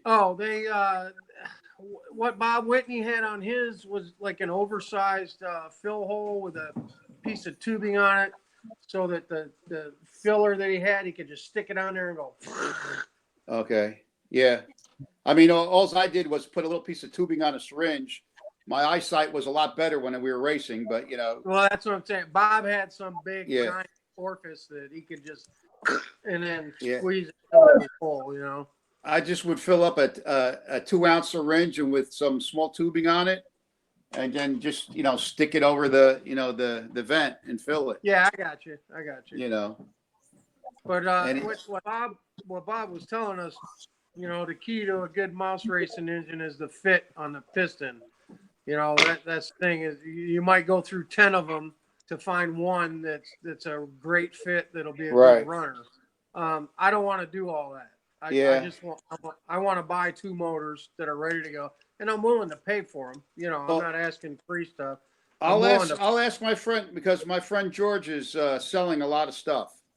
Yeah, he's phasing out, and he has 2 of Paul's engines that run really. I know he has at least one that runs really well. I'm an interested buyer. Okay. Yeah, because he has a lot of. This guy has a lot of good stuff. That he's. It's not like he doesn't have like Nelsons and stuff, but he has like Fox combat engines and I don't know, Super Tigers and stuff like that. Kits. Right now, I'm just looking for 2 good Valve 049s for mouse, so that Sam can race at the Nats next year. Right. And I'll pay whatever. I'm not going to dicker or anything like that or try to lowball. If they're good, reliable motors, I'll pay his asking price. Okay. I just want to have equipment for him, so we're not trying to borrow stuff. Right. Or get stuff right before the Nats. If I can get them over the winter, and then we can try them out a little bit, that would be the best case scenario. Right. Did you? Racing. That mouse racing was pretty fun. You had a good time. We used to have a blast with it. What do you fly it on? 42-foot? Was it 012s? I think. 42-foot. I think they're 8 solids. 8 solid. Bob gave me a couple sets of lines. So. Mm-hmm. Hey, and you have. I got everything but the motors. So. Okay. Take a look at what one of my Cox Engine Forums buddies sent me. Hang on, let me click so I can present to everybody. There we go. Okay, is Now, I think I showed this the other night, but what I didn't realize, one of my Cox Engine Forum guys sent me this as a get well present. Can you see? Well, you can't really see the engraving. It says it was a laser printed backplate. It says Rockin' Rusty on one side, and then it says 020, Pee-wee 020 on the other side. Oh, I that's can't cool. get the light to shine in it, but that's cool. It's a personalized engine, little Pee-wee. I've never actually held a Pee-wee in my hand until I got this one. I'd never seen one before. Not That's cool. 3D, Are you but it's sure real. are you sure it's Rockin' Rusty and not Wreckin' Rusty? I'm pretty sure Sparky's the only one that gets that confused. No, I always thought your moniker on Cox Engine Forum was Wreckin'. Well, First time I read it as Wreckin'. I'll answer to either one though. So Yeah. Hey, Rusty, did you see that?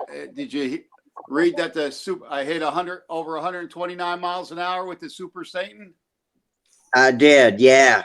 That's cooking, boy. Yeah, I see that you guys have been flying lately. yeah, the thing was smoking. Even Sparky's Voodoo.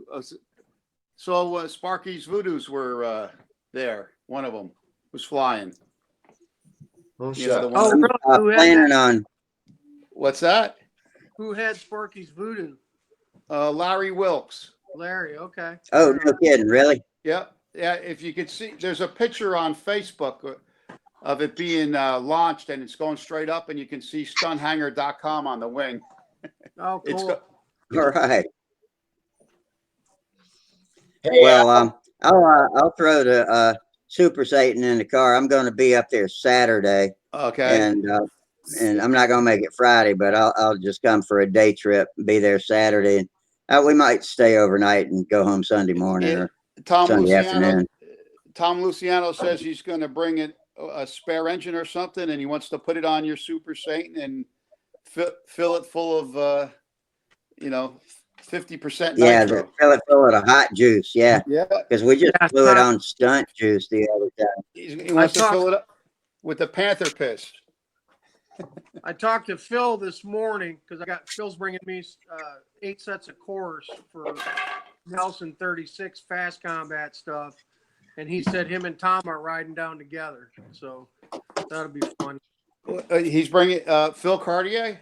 Yeah, Phil Cartier said him and Tom are coming together. Yeah, Tom told me they're rooming together. Yeah. Yeah. So and what are they bringing you? Fast what? Phil's bringing me 8 sets of fast cores. Okay, cool. Oh, so you're into 500 square inch cores for fast because I'm down to one. I only have one fast ship net left, and I'll need a fleet for next year. So are you gonna Phil's? Which are you gonna get? Okay. Let me see. Let me turn this camera around. I mean, I have.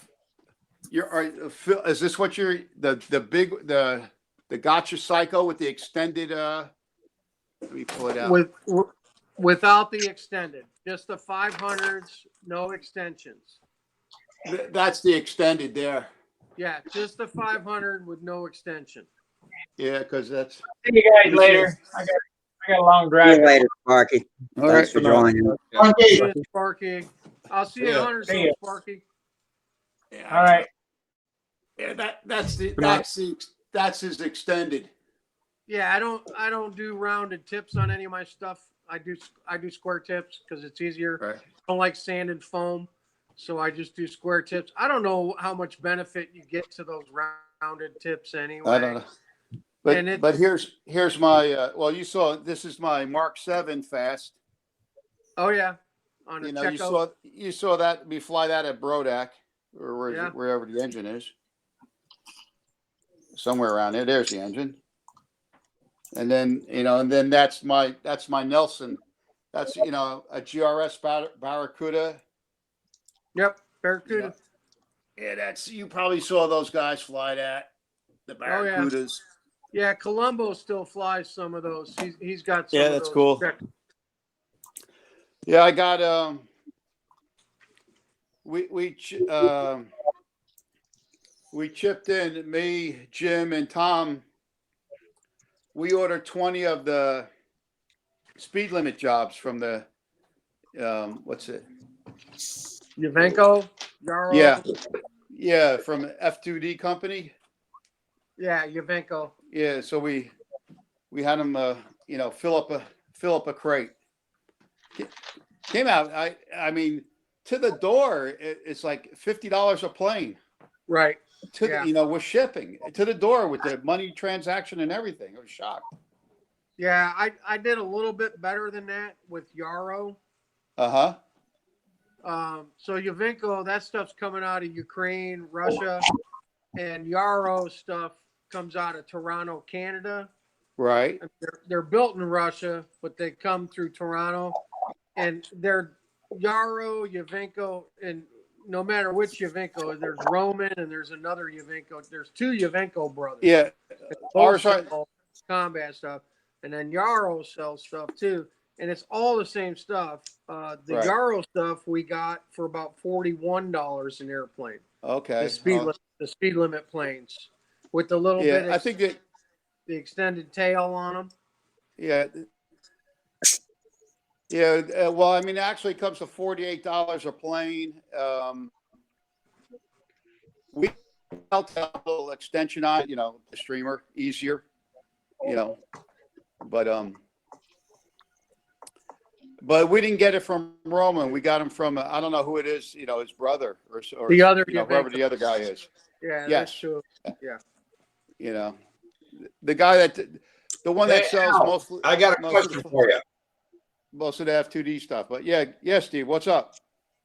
Can you use your body shop license to order any parts here in Michigan? I probably. Because what it is, I got to get a bumper and an inner fender for Samantha's car. I found them online for a good price, but the shipping is more than the damn price of the bumper. Why don't you get an aftermarket one? Well, it is aftermarket, but these places here, these wholesalers will not sell to me. Up there? Pardon me? Keystone? Don't they have? Yeah, is there a Keystone up there or aftermarket supplier? Yeah, there's a bunch of aftermarket suppliers, but they will only sell to body shops. Okay, so is there somebody local to you? Yeah, supplier? Yeah. Yeah, I forget the name of it. I know where it's at, but I'm trying to get our work to open up an account there, but you got to have a damn body shop number or whatever to get this stuff. I mean, and I didn't know if you could call them and then I could just pick it up and pay cash for it. I could do that for you. Yeah, that's. I mean, I bought stuff from Canada and stuff over, and it. But what are you getting? Aftermarket or OEM? OEM stuff. Aftermarket, just aftermarket stuff. Mm-hmm. And what, a bumper and a fender? A bump, it's a plastic inner fender. Oh yeah, the aftermarket ones work like crap. Oh really? You mean the fender liner? Yeah, fender liner. Yeah, the liners are a real piece of garbage. Yeah. You check used? Like yeah, I called around and everything that people that have a legacy in that year, the front ends are wrecked on them. Yeah. Totally. I mean, they got good doors. I mean, you could get it on, but sometimes you got to, remount the holes and, get the clips in there and stretch it, make new holes to get it on. Where are you? But, yeah, whatever you want. Call me out. You got my cell number. I don't have your cell number. I don't think. I thought you did. I thought you. I thought we talked over the phone or in the past. I called you once. Maybe. Let me see. I'll have to look in my phone. But yeah, no, you know, How's there a way to get it? let me see. Yeah, I had a buddy that worked for a body shop, and he would always get the stuff for me. But now that he doesn't do the body work anymore, Right. he can't get the dams get it for me. But can you see if there's a Keystone in Okay. your area? You know, Keystone Autos, you know, supplies, and I can, you know, set it up through my guy that I usually talk to, you know, and Okay. you know, or if it was here, Keystone can get the stuff real reasonable. Oh, okay. Yeah, I'll check on that and get with you and stuff. You know, I gotta get that.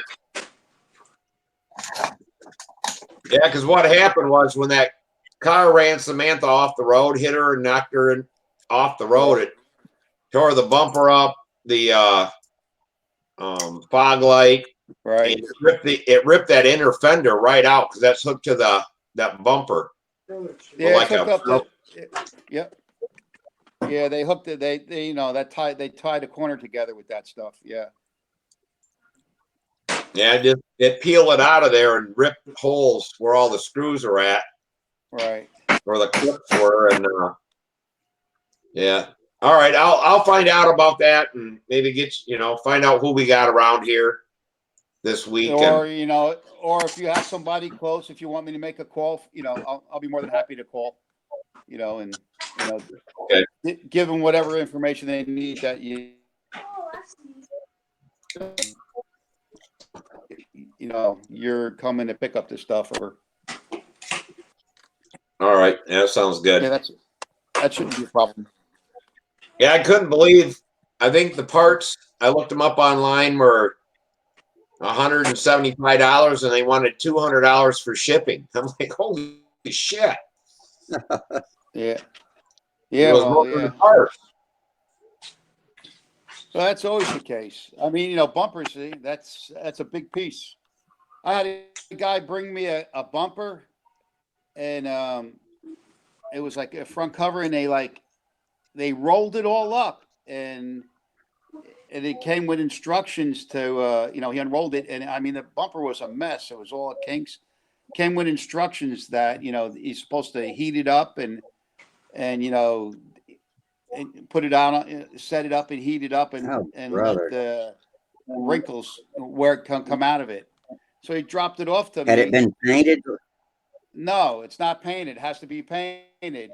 So I, you know, I set it up on a horse and I put heat lamps on it and you know, trying to relieve the stress out of it. And it was really ugly. I said, man, I said, I said, I won't paint this, you know, because paint's expensive. Oh yeah. I said, you want me to paint this? You know, I said, you better test fit this before you do anything with it. And I called him and I said, I won't even do it. Send it back. It's horrible. But, you know, they had that thing, you know, they boxed it up and they just rolled the bumper up as tight as they could just to get it in the box. It was for a Dodge Charger front bumper. And he wanted the bumper because it had like, you know, a custom scoop hole, you know, the custom grill holes, you know. And he wanted you know, the muscle car looking one or the RT looking one. And it was horrible. I mean, I see some of the garbage that they sell. I can get paint and stuff just for the reason that the owner's son, his best friend owns an auto body supply place for paint and stuff like that. So they'll let me buy that stuff in there. It's still super expensive. I can't believe what the stuff costs. Wholesale. Crazy. Yeah, all this stuff. I don't know if any of you guys watch automotive stuff for entertainment on YouTube, but has anybody ever watched Nick's Garage? He's up in Montreal and is a big Mopar dude. He's got an engine dyno and he's building a replica of a Kowalski car. He's almost done with it now. I got some catching up to do. I hadn't watched him in over a month. But is anybody familiar with Nick's Garage on YouTube? No. I've never seen it. It's interesting stuff. Just watching a guy that really knows his shit. He's in his 60s and been working on cars over the years. It's a family business, and man, I've learned a lot from him, and just enjoy watching him dyno engines and tune them and get every last bit of horsepower out of them. Yeah, I did see. There's something on cable, and it's a Mopar. That's all he does is Mopar, and he got one of the new 1,000 horsepower Hemis they just came out with. He's going to put it in something, but 1,000 horsepower, is that the latest iteration of the 2020 or 2019 vehicles? Probably 2020s now. I guess it's that what they call it. Is it the Raptor motor or something like that? But it's not going in these cars, but you can buy it as a crate motor. Right. So there's probably a thing they can't get past emissions and all that kind of stuff. And Oh, hang on, I got a question. Question to answer. Ronnie Layden says, "Is this Stunt Hangar, Ronnie? This is the YouTube channel that Sparky from Stunt Hangar owns." Yeah, so yeah, you're on the Stunt Hangar YouTube channel now. The Stunt Hangar control line forums is stunthangar.com. Rusty, And, I think where- he's at. I think he's asking because for the last 15 minutes we've been talking about freaking cars and not airplanes. Okay. That's why he's asking. Okay, I didn't catch the smart ass. Everybody's implications talking there. about cars. Yeah. Shit, not I'm airplanes. looking at the plane. That's why he's asking. well, guys, I'm out of here. I guess people don't want to hear what I want to talk about. So, see ya. See you later, Steve. I'll see you, Steve. Okay, Steve, take it easy. I had to search a power source, so I'm gonna hold on for a second. I gotta step away. Okay. Yeah, Ronnie, we gotta kind of go all over the place. Well, I hope Steve didn't get mad. I was just pointing out a fact that the reason Yeah. the guy was asking is because there has been no model airplane conversation in like 15 minutes. That's Yeah. all. We were on topic pretty good for a little while there, but yeah, we drift. Sorry. I mean, if you came in on YouTube and were watching this and you popped in the last 15 minutes, would you think it was Yeah, control it line? wouldn't. It might not be clear what we're out here for. Yeah, Right. except for all the airplanes in the background.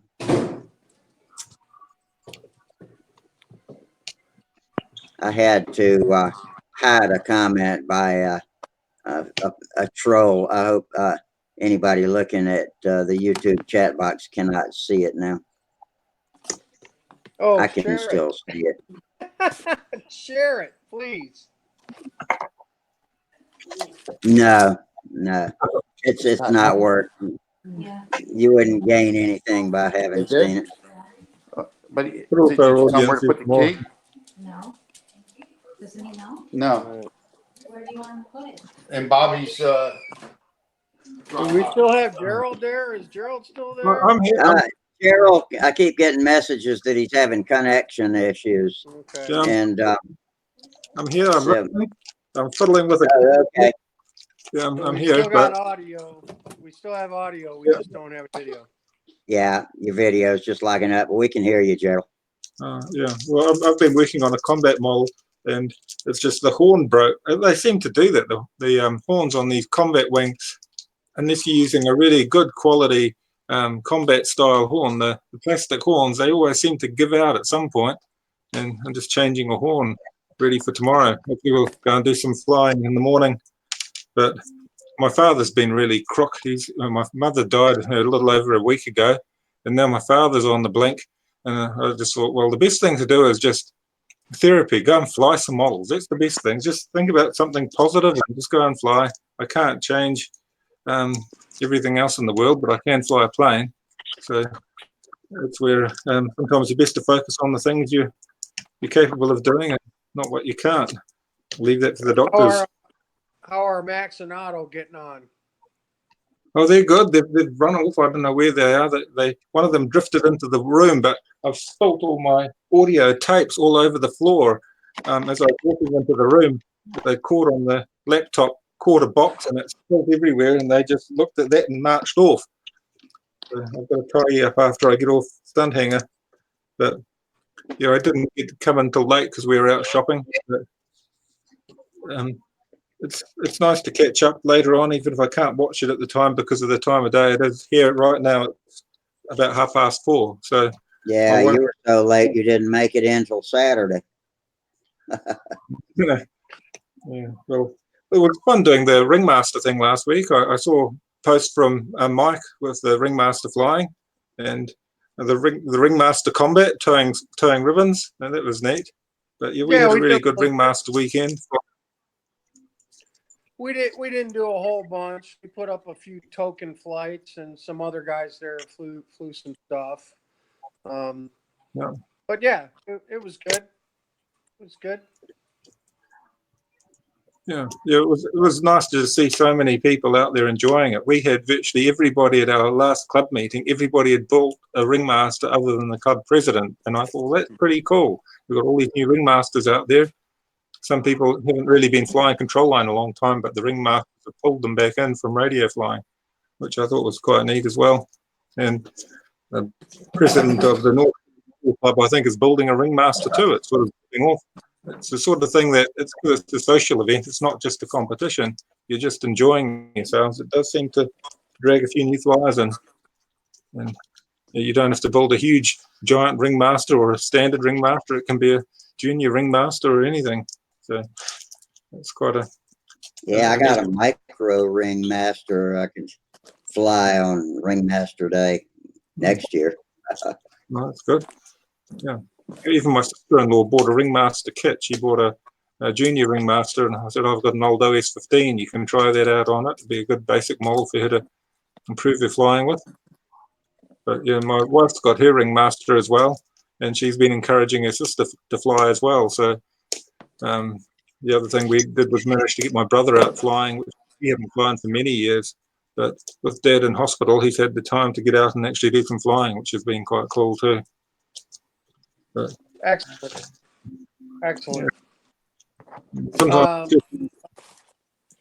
I don't have any airplane progress to report other than I'm loaded for bear now. I spent the last 2 days cleaning my shop and my garage and toolboxes and boxes I haven't opened in 20 years.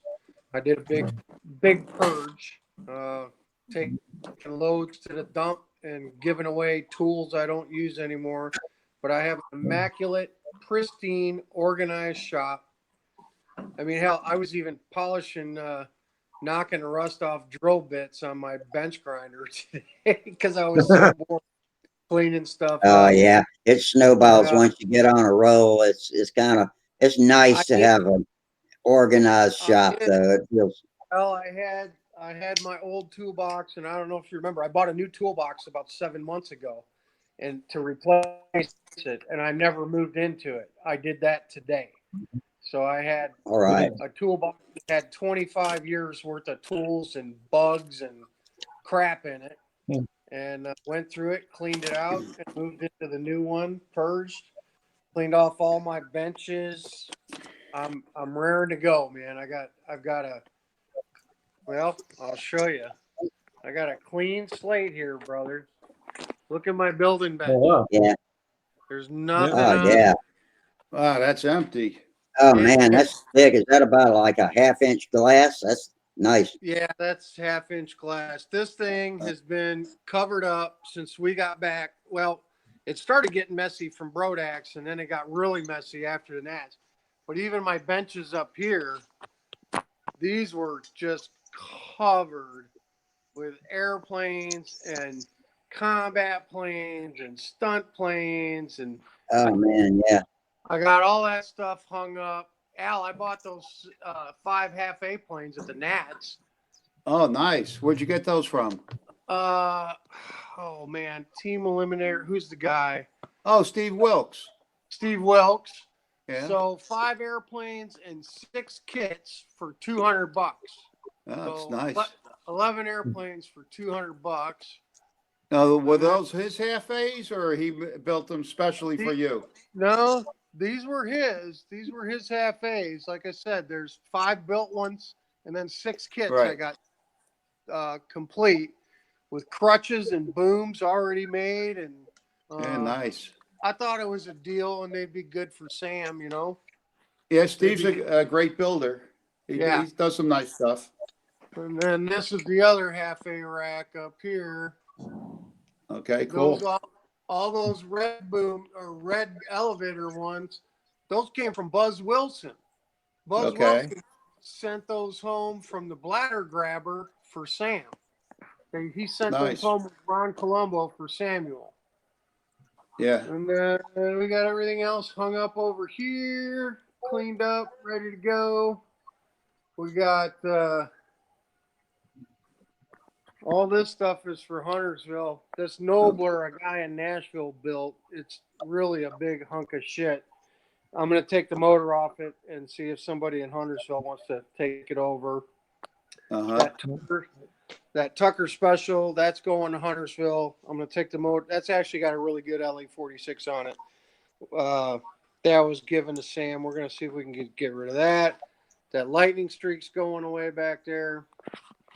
But I have cleaned up and organized everything in this shop. I'm super stoked because I got this. This is what's going on. Yeah, I need to do that in the worst way.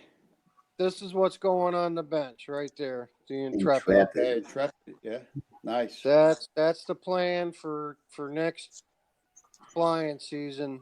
Well, hopefully for the Nats next year. That's the plan. That's cool. So I'll tell you what, man, it feels pretty good to have a clean shop, man. I don't know what that feels like. Well, Al, I haven't done it in a year. It's been a year since I cleaned my shop. Yeah. It's really good, but I got all these totes down here on my shelves, under my shelves. I haven't looked at since we moved 5 years ago, and I probably hadn't touched them in 10 years before that. I went through all those totes, and I found all kinds of stuff in them. My problem is I fly too many different events, and I love all the events, and I fly a lot, and and then working every other Saturday, everything competes for the same day. Right now, we have a contest every weekend, and stuff comes home, it gets put to the side, and I know exactly. Yeah, you put it on a shelf somewhere, on a table, and you're like, I'll put it away later. And then before you know it, you got a mound of stuff everywhere. Yeah. I mean, my building board has not been this clean since I built, I think, the Sakatumi. The last, 4 years ago, I built the Umlin Sakatumi kit. And that's the last time my building board was this clean. It's just covered with shit. You're pushing stuff out of the way to do a repair, to change a motor or something. You're knocking stuff off the bench and off the table, and you can't find, the right drill bit. I organized all my drill bits, and I went so crazy today. I spent 10 hours in here today. Wow, that's good. Organizing, doing the stuff that you hate to do, but I feel so good about it because now I know where everything is again.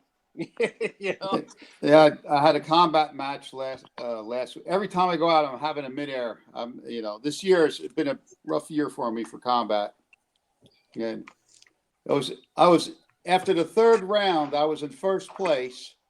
There's 11 guys, and 60 seconds in the match, midair. I went from first to sixth. Well, who are you flying? That's not your fault. It's his fault. No, it was my fault. It was my fault. I was just got too aggressive, and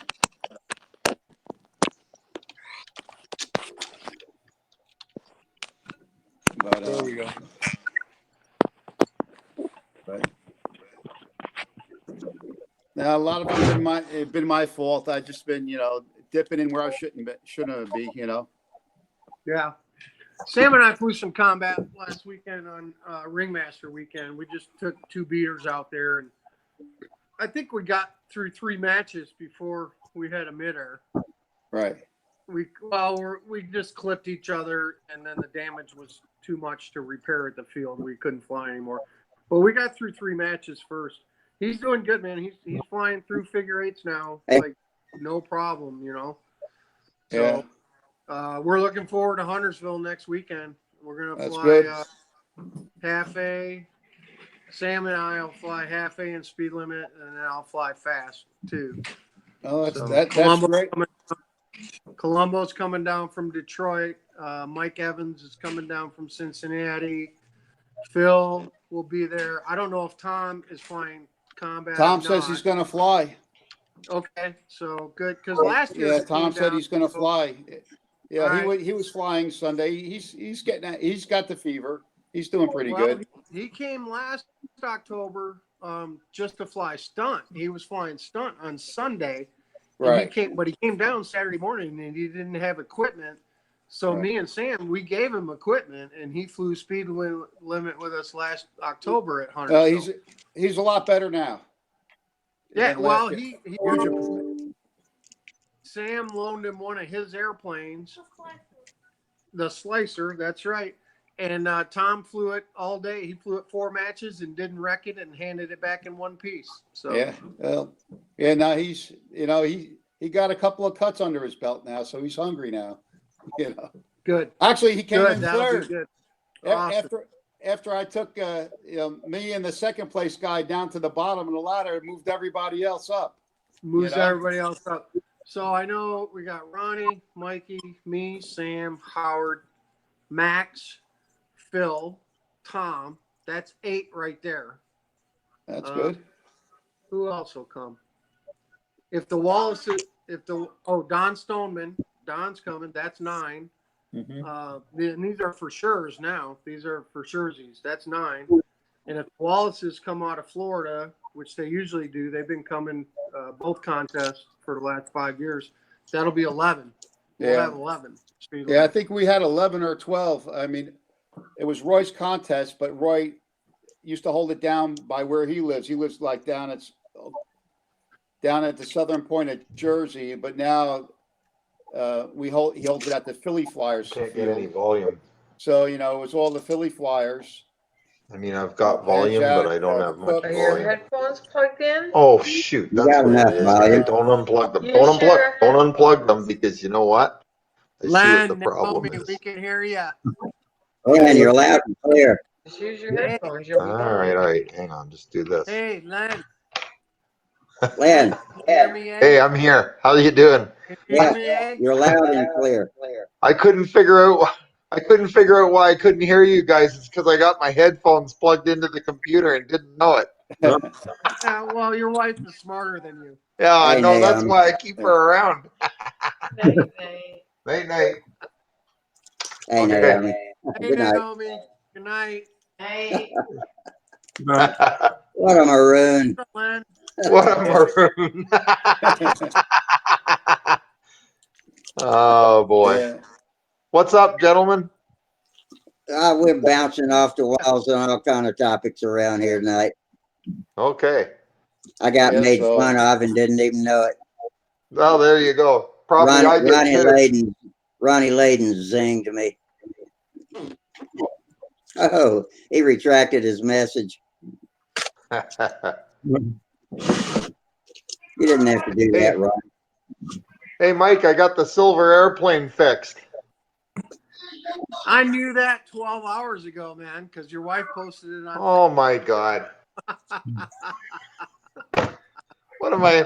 Yeah, she stuff, and I'm at work. Perfect. Yeah, I saw you standing there with it, nice and proud. I showed it to Sam right away. As soon as I saw it, I said, "Sam, come here," because the kids are on full break. What's all that racket? What is Yeah. all that?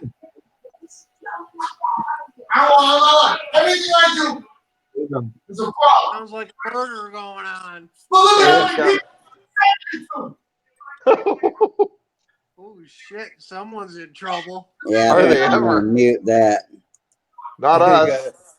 Why you don't have a hard time over? Is that Ruben? Yeah, I think it is. Steve or Ruben, yeah. Yeah, Ruben or Steve McBride. Yeah. yeah, I muted it. I got an email from Ruben a few minutes ago about an event in Las Vegas. Let's Yeah, see. they're doing Sin City Combat Bash this weekend. They flew half A today. They're flying combat tomorrow. Yeah. Yeah. Sunday we have a racing contest, and then after that's our last combat contest of the year down in with Chip Giordano. It's, actually, Chip Giordano and Steve Wilk were, as you know, used to fly combat together, and you know, Steve used to make a lot of planes for him all the time, the Eliminator planes. I think Chip has a bunch of Steve's planes. Okay. You know, the older school, old school stuff. I was wondering, Al, I want to show you these things because they're pretty big, man, for half A's. Oh, really? I'll give me a second. I'll get one down and then show it like a comparison to one of Dawson's planes or like a Russian. These things are big. They got a lot of room here. They're bigger than the Gladiators? Oh, yeah. Yeah. I think, well, I was a little worried after I bought them. I was like, man, these things are big. I wonder if he sold them because they're too big and too draggy. You know what I mean? Yeah. And not fast enough. But I'll get a couple down. You guys carry on. Yeah. Well, I know the Lighthawks are kind of small, but you know, the guys used to fly those with the VAs on them. I suppose it's all horsepower. If you've got the horsepower, you can fly the model. But if you're trying to fly it with an old Cox TD or something, then it would be too big, I imagine.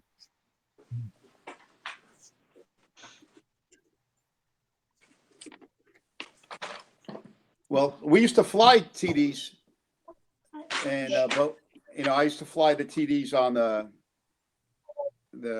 some of the Russian models, but once we went to we used to fly on 35-foot lines, and then once they went to 42, the TD couldn't cut it anymore. Yeah.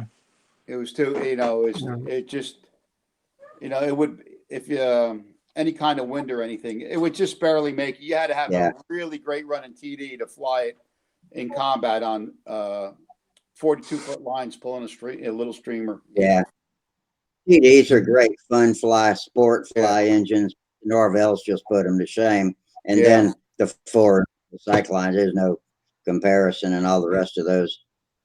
Yeah. Well, we used to, like I said, well, actually, I got one here. It's here's my Norvell.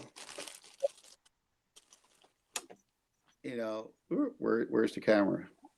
There it is. All right. You know, see to have the Nelson head in it. Cool. You know, and have the Venturi all hogged out. You know, this is to run on a bladder. This, you know, I used to run this on a Gladiator. You know, a little bit. Let me tell you. It has a Larry Driscoll needle in it. Can I have this? Yeah. Hey, let me ask you about this. I got Tom's impression of it the other night. Let me click on me so I'm big. And same guy that sent me the little Cox engine sent me this 36X, and it's got a restrictor plug in here. It's neck down, so I guess that'll come out when I pull this needle out. It'll just take out whatever that little slug is in there.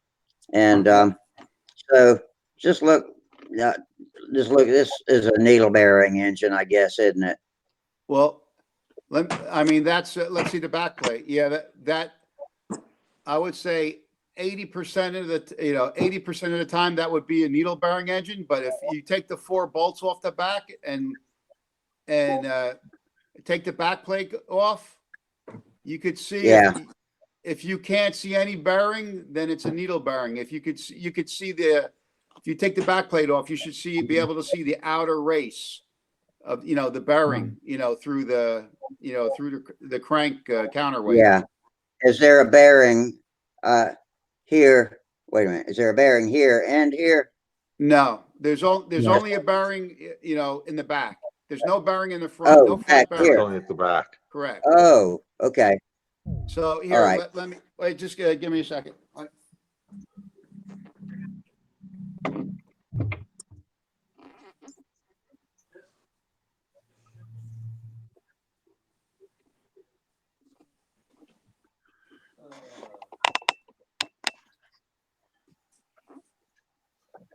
We were flying the Ringmaster-a-thon last week, and there was an old Inya 19, and the performance difference between that and a Okay. FP20 was just staggering. It was like 3 times the power. Oh, huge difference. See, Yeah. okay, so this is a needle bearing. Okay, let me click on you and give me a second while it blows up. Come on. Okay. Yeah, back up a little bit so it'll focus. Now, when There, you now I put can when see you it. put the crank, well, when you put the crank in, you won't be able to see it. But Yeah. if it's a ball bearing, you'll see the outer race and some of the balls, you know, through there. But if it's a Okay. needle bearing, it'll look like that. You take that out, and Okay. that's a needle bearing. Now, See. now the other side, it's just aluminum. Oh yeah. Okay, I didn't know that. They're I all thought there was a bearing in the front too. So no. I mean, there were some engines that had needle bearings in the front, also. You know, a needle bearing in the back and a needle bearing in the front. But yeah. they're very few and far in between, and they don't run any faster. You know, it's Okay. just Yeah. the ones that we're running with are the ball bearings in the back. Yeah. But it's So that little the needle bearings run restrictor just as good. That little You can get a needle restrictor bearing that's to in run the really good. Venturi in here, that'll just fall out when I take the spray bar out. Yeah. Yes. They Okay. were putting them in, from what I remember reading in one of the instructions. It said the restrictor Then was to run it it'll in. look like that. Right. Yeah. Actually, I could show you. I think I have one here. Let me see. What kind of glow plug do you recommend for this engine? Like an Enya 3, is that long enough? Oh, I mean, any good hot glow plug. NU3s is kind of my favorite plug is a Nova Rossi 1, believe it or not. But let me see if I have a restrictor handy. Should now some plugs are longer, like the Thunderbolt, but does it matter if it's short or long? Well, yeah, I mean, you don't want to run an OS, you know, like you want the standard long plug. You don't want the not a short plug or like an OS number 8. That's like, Yeah. you know, like a medium length. But then again, you don't want the 4-stroke plug that it might hit the piston, right? It takes a standard long plug. Okay, correct. got it. Got that. Yeah, I got some Thunderbolts in the package, so They're good hot plugs. yeah. Oh, I just mean, one question. What'd you say, Gerald? I was just wondering what the blue ribbon top was. Was that the one with twin needle bearings? Was it a 35? Sugar. I'm not sure. I'd have to. Okay. And this is what you're going to pull out of there, Rusty. That's Yeah. Oh, okay. you know, it just slides in there. Yeah. And for no good reason, it's just a restrictor. I guess if you ran it on a hard tank, you'd want that in there. Right, yeah, suction tank, yeah. Yeah. See, I even have one. Yeah, here's this one's for a Nelson 36. That's is what they ran in slow combat. Yeah. You know, a Nelson 36. You stick that in there.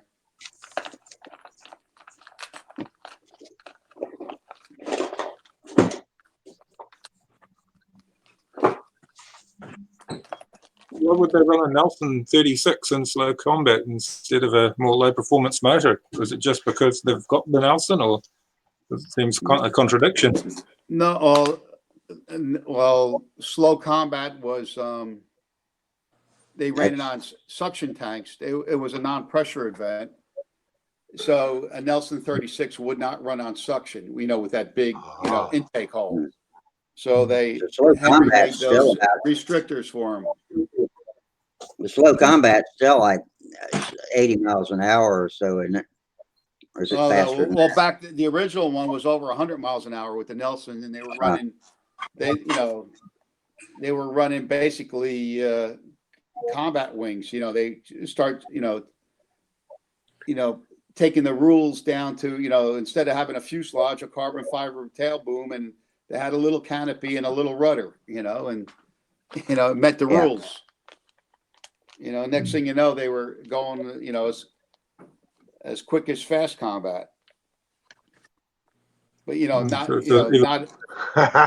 were going over 100 miles an hour. But they were really I see it. running Yeah. quick. What's that? What's going on? Dirty. Look what Mike's pool got line. up there. Let me see. I'm not sure what the hole's all about. You know where I found this, Len, right? No, where'd you find it? Oh, What's that? You know where I found this? On my F-11 stunt plane, you son of a bee. You gave my kid stickers at Brodax, and he stuck them all over my damn PA-61. Oh yeah, I remember you. Yeah, you told me that story. I'm sure You there'll be a getting bastard. even at some point. I can see the Canada there, just very vague, but I can see it. Well, Gerald, that's not the only thing. Not only did I have two Canadian stunt stickers or two Canadian stickers on my stunt plane, I had one on the bumper of my truck when I left out of there that said, "I love Canada." I left it too. It's still We there. take It's good still care there. of you and Sam. Good stuff. Good fun, man. I can only imagine what might be on my stunter after the next contest we're both at. I don't know. There could be a payback. Nah, I'll keep it nice. I'll keep it nice. I love Canada. I love you guys. You guys are our goofy friends to the north, and I've always had. Well, we're having a lot of fun anyway. I'll tell We you, think the same of you guys. Len, when I was in the Navy, I went to Vancouver, British Columbia like 6 times. Every time we came down from Alaska, we stopped in Vancouver, BC, and we always had just the best time with those people there. And, I grew up in Detroit too, so I was going to Windsor. You were close.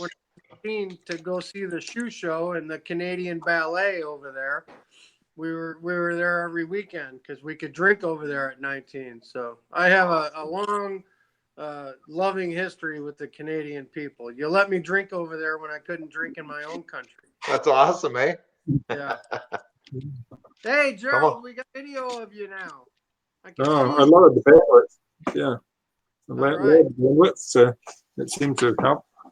But excellent. I think I normally get I think the cartoons on Stunt Hangar were a big hit. You got a lot of traffic on that. Yeah, I've got some more. Yeah, he should be proud. Everybody really enjoyed all that. Oh, Max has drawn some more. He often just at the flying field, he's drawing away.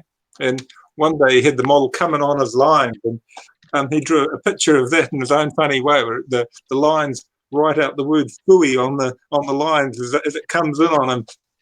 But yeah, he loves drawing, and if he can combine the two, people ask him at the flying field, "Can you draw this? Can you draw that for me?" And he just enjoys drawing, so works well. But I've got some more I'll post on Stunt.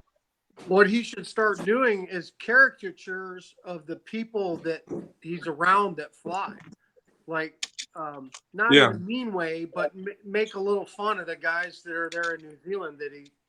I would love it if he was around me and he drew me as a caricature, and because I'm larger than life when you meet me in real life. I really am. I'm a pretty big gregarious guy, and I like to have a lot of fun. So I would love to see me in cartoon form. You know what I mean? That'd be awesome. Yeah, Yeah. I mean that's what I'm saying. Max should make those cartoons about real people. They don't necessarily they don't have to be insulting to be funny. They you pick Oh, up exactly. you pick up on a trait, a quirk or something, and then you go from there by that person's personality. That's right. It's all about having a little fun. That's all. Yeah, Yeah, I could give yeah. him tons of material if we were around each other for a day. He could write cartoons for the rest of his life about me. Yeah, I suggested that to him to actually caricature some of the people there flying and some of the things that happen, and I think he's working on that. He's only 10, but he's just got a really good imagination. Oh, seems he's to doing do- awesome. He's got a great hand, man. His the style of his people, the way he draws human beings, is really cool. It really is, and he's got a great sense of humor too. It reminds me of Beetle Bailey a little bit, the way he draws the faces of people with the noses and the big round noses and stuff. There's 100 different cartoon artists out there, and everybody has their own style. But when I look at his stuff, it kind of reminds me of Beetle Bailey a little bit. Mm. Yeah, he just loves poring over old magazines and old cartoons. Is Al back yet? Yeah, well, I'm here. Yeah, I was just looking for something. Yep. All right. I'm here. Got these half-A's ready if you're ready to see them. Yeah, let's see. Model by model comparison. All right, so here's the Eliminator, and I'm pretty sure I got these from Steve Welp, right? Yeah. Okay. Yeah. Well, that's it. He built them. That's his logo. Okay. So this thing is like 38 inches, man. 38 or 39 inches span, and we're looking at 11-inch, 10-inch root, Al. 10 inches at the root and 7 at the tip. So half Right. inch, 38 inches, 11, and did I say 8? I forget. It's pretty big. Hey, come here. Big. Now here's one of Buzz Wilson's airplanes. Wait. Just Oh, for what's comparison, this is one of Buzz's half-A's. Is that a Light Hawk? It's not a Light Hawk. It's just one of Buzz Wilson's. Okay. But I'm gonna go down from there. Okay. Right. And Well, then the how's that next one- compared to a Gladiator? Well, I don't have a Brodak Gladiator here, but I've got other examples. Here's a Dawson little buzzard. Right. See how much smaller that is? Uh-huh. And this one is 30-inch span. Okay. Right. With an 8-inch root and a 4.5-inch tip. So this is considerably smaller than, and these are good planes. These fly awesome. Yeah. I've been flying these for a couple of years. They do really good. The Steve Will plane is a lot bigger, man. It's a lot bigger. I don't think it's necessarily any heavier, but I think it's going to be draggier with that bigger wing. And then another comparison. This is a current Russian airplane. Right. This is one of those berserkers. And it's 33 inches, and it's 9 and 3.5. Yeah. It's the smallest. And yeah, it's small. That's what I was going, big to small. And these are okay, but I think they lose a lot in a turn. They turn so fast that they stall, these little tiny ones. Yeah. Well, that's. But I mean, You just move the engine up further. Yeah. Have you seen Steve fly these planes, these Eliminators? No, I never saw Steve fly combat because I think he lives out in Minnesota. He used to be in the same club, and Steve used to live in New Jersey, and he used to belong to the same club. When he was, that I belonged to back in the '60s. He's originally a Union Model Airplane Club member. Okay. Him and his dad, but I just met Steve through racing and stuff like that. I got you. And you know, know, mutual I didn't ask him how they flew. I'm sure should they have. fly. I mean, they're for the should high have powered similar- engines. When I had them there, but You're- I saw 5 built airplanes and 6 kits, and you know, he had $35 an airplane on him, and I said, and I think 25 on the kits and Right. 35 on each airplane. I said, what do you take for all 11? And he said $200. And I, you know, Yeah, right. the deal guy in me went, okay, less than $20 an airplane for 11 half A's. I'm on it. You know, I'm not going to. Well, That's right. You like the trophies. I mean, you know, those planes are probably set up better for the Cyclone or the Forest, but I have to the put you're some just going to have to move it out farther. Move the motor out. Yeah, I Yeah. bought a bunch of the spacers that Jeff Rain made recently. You know about the spacer, right? No, I mean, I had custom mounts made that are extra long booms on them. You know, Okay. Yeah, give me a because sec. Show you something new.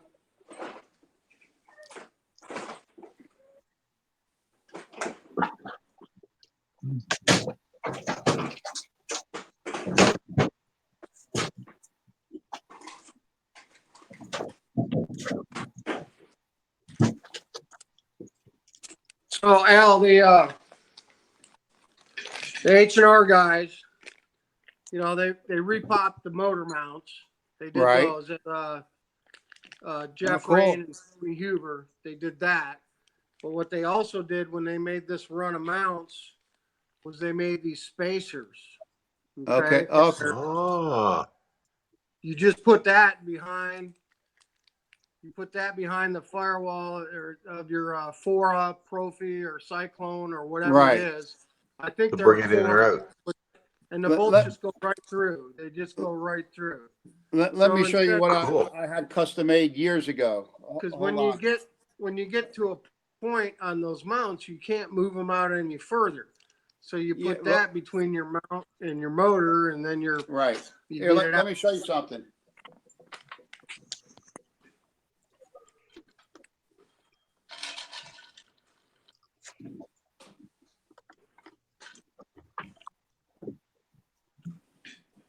I had to order another dozen props from Yarrow this week. I'd ordered 10 right after the Nats, and Sam and I have been flying so much half A. He's Just plowing well, through them. I'm breaking them too, but he's breaking most of them. And you know, Is that the transparent?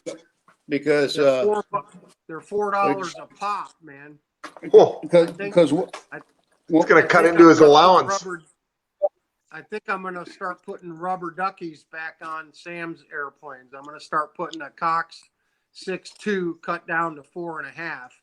Are the Yarrows those transparent glass looking props? Yeah, they're the blue prop. This one's broken, Yeah. honestly. But yeah, they're the glass prop, the blue ones, and you know they're $4.20 a piece, man.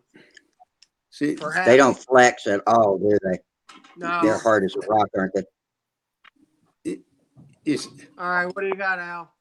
okay. This is the one that you bought from, you know, the Half A Fest Combat Guys. I think I don't know where the heck I got it from. George Cleveland. You know, back GRS model. Yeah, Ken Cook had a guy that made them too for a while. Right now, the Gladiators were much like you were saying, but so I had a friend make me these, you know, where I could put the engine out further, especially when I had the Jesus Profi. Christ, man. You know, I would just, Holy cow. but That's pretty amazing. Nice bit of engineering. You got it You know, way and- out there. Yeah. I was for an amount, Breaking up.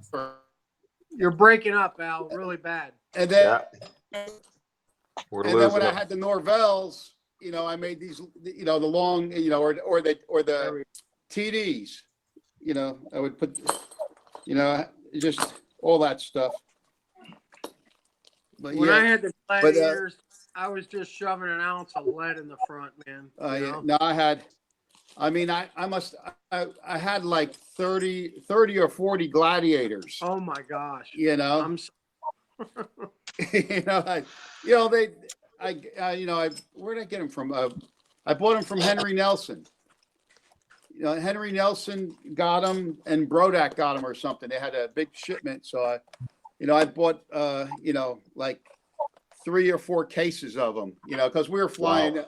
I was flying half A combat, and my son was, and we were just tearing up planes like crazy. Oh, there you go. All right, You know? your boy is flying too. That's why you had so many. Okay. Yeah, so I got 10 left. I think I got 10 of them left. You know. Yeah, I got 10 off of Bill Dwayne at Huntersville like 5 years ago. He had 10 of them. Yeah. I got them. That must be one of those you gave me. Yeah, I gave you one of them, but I ended up paying Yeah. like $10 a piece for them. Because when they first came out, everyone thought, "Oh, they're going to be so great. They'll be just like the Russian ones, you know." And but they were tail heavy like crazy. They were tail I heavy, put a half and- load of weight on that. and they were all warped. Every one of Yeah. them, I had to always retwist the wing. Retrim them. Yeah. Yeah. Yeah. Well, hey, Al, I'll tell you, these Yavankos, these berserkers right here, Mike Stinson and Tim Lackey ordered a case of 20. Uh-huh. They got 20 airplanes from Russia probably 3 years ago. And I think they give me about 6 of them because they were just unflyable out of the box. They were so Really? and Wow. unflyable. And me and Ronnie ironed and twisted and ironed and heat gunned on these things just to get them to fly straight. Now, I will say this. The other ones that Mike and Tim got, the ones that weren't warped up like a pretzel, they flew fine. They flew fine. But when 6 out of 20 airplanes is unflyable, that's pretty bad. Well, I mean, I won't buy Russian half A's built up ever they're again. real easy to get the twist out.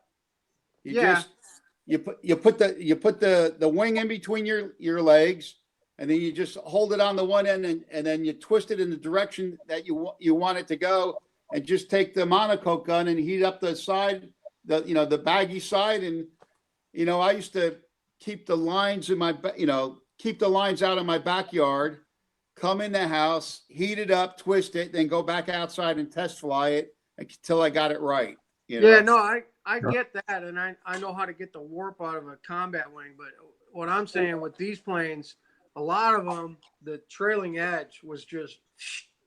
Oh yeah. I had one, Mike. I had one Gladiator when I let it go, it flew vertical on the end of the lines. It was that bad. It was just like flying vertical on the end of the lines. We couldn't believe it. It was just going around like that. It was ridiculous. I never seen a plane fly with such a bad warp like that. But it's Well, the worst thing about these half A's with a bad warp, if you send them, is when you're looking at one like this. You got the handle here. Yeah. Yeah.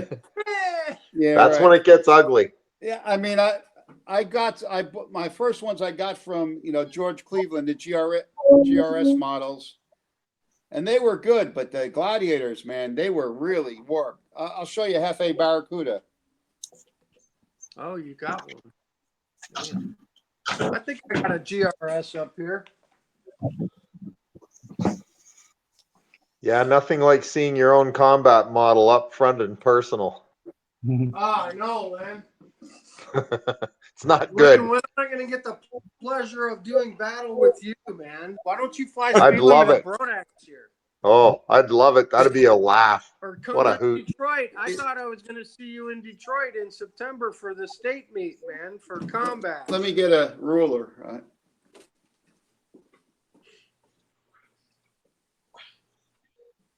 The McKenzie brothers were there. Yeah. I didn't see Brad. Brad wasn't there. No, Brad didn't make it. Yeah. Brad's And still got a few Paul health Smith issues he's working on. He's been going over to your stuff over there at the Beanfield. Paul Smith and Ronnie.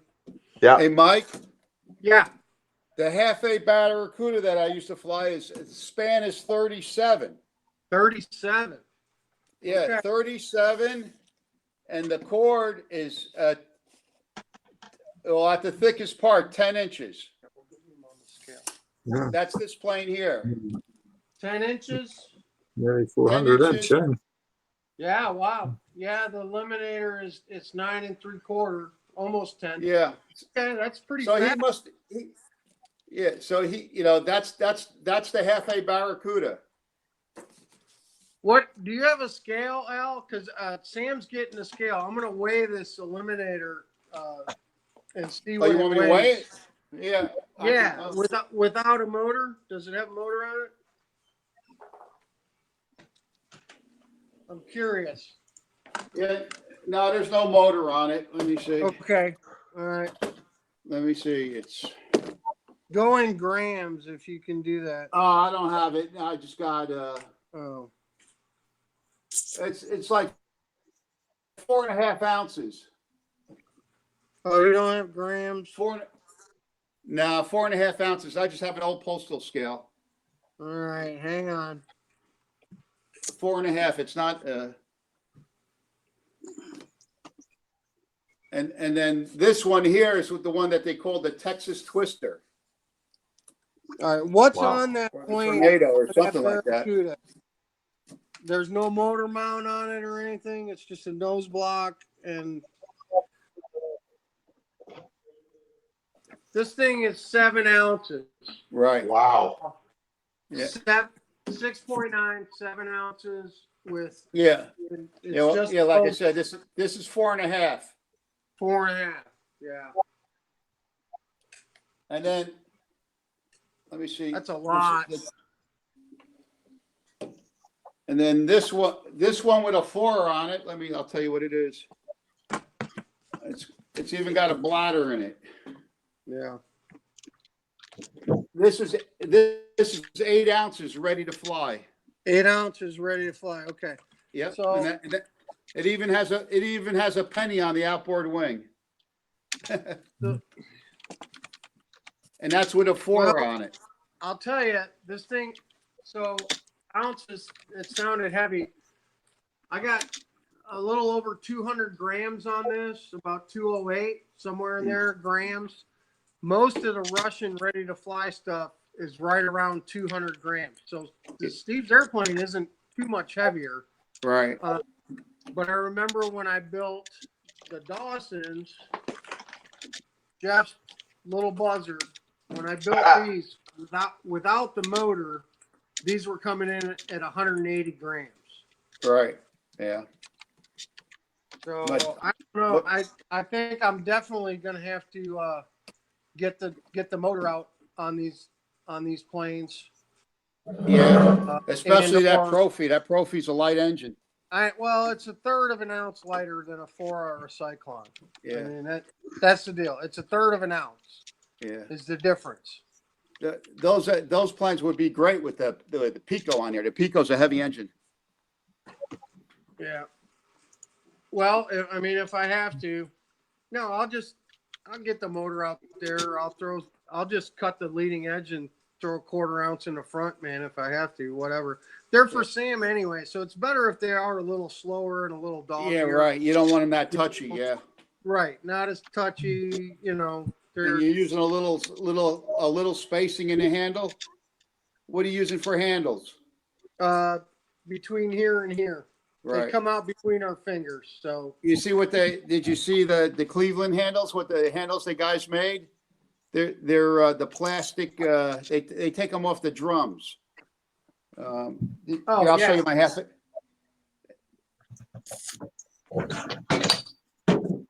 talk about these right here.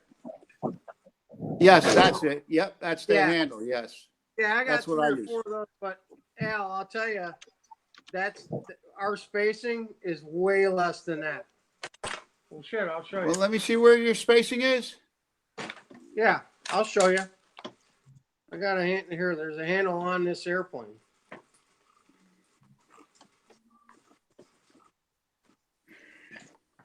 So that's my FA handle right there. Okay. These two fingers go in between. Yeah. Wow, that's I mean, really yeah, small. that's the same way, but yeah, let me see where you have the holes on your other handle, the white one. Oh, we don't use that. I'm just saying we have a couple of these, Yeah. but they're that's Yeah, a but I good think half let inch. me see where mine is. Hold on, let me see. That's a good half-inch less on my handle. Yeah, no kidding. Than the bucket handle. But the whole deal. So with my handle, this is one I made. It's two fingers. It goes in between. That's just RC car antenna standoffs.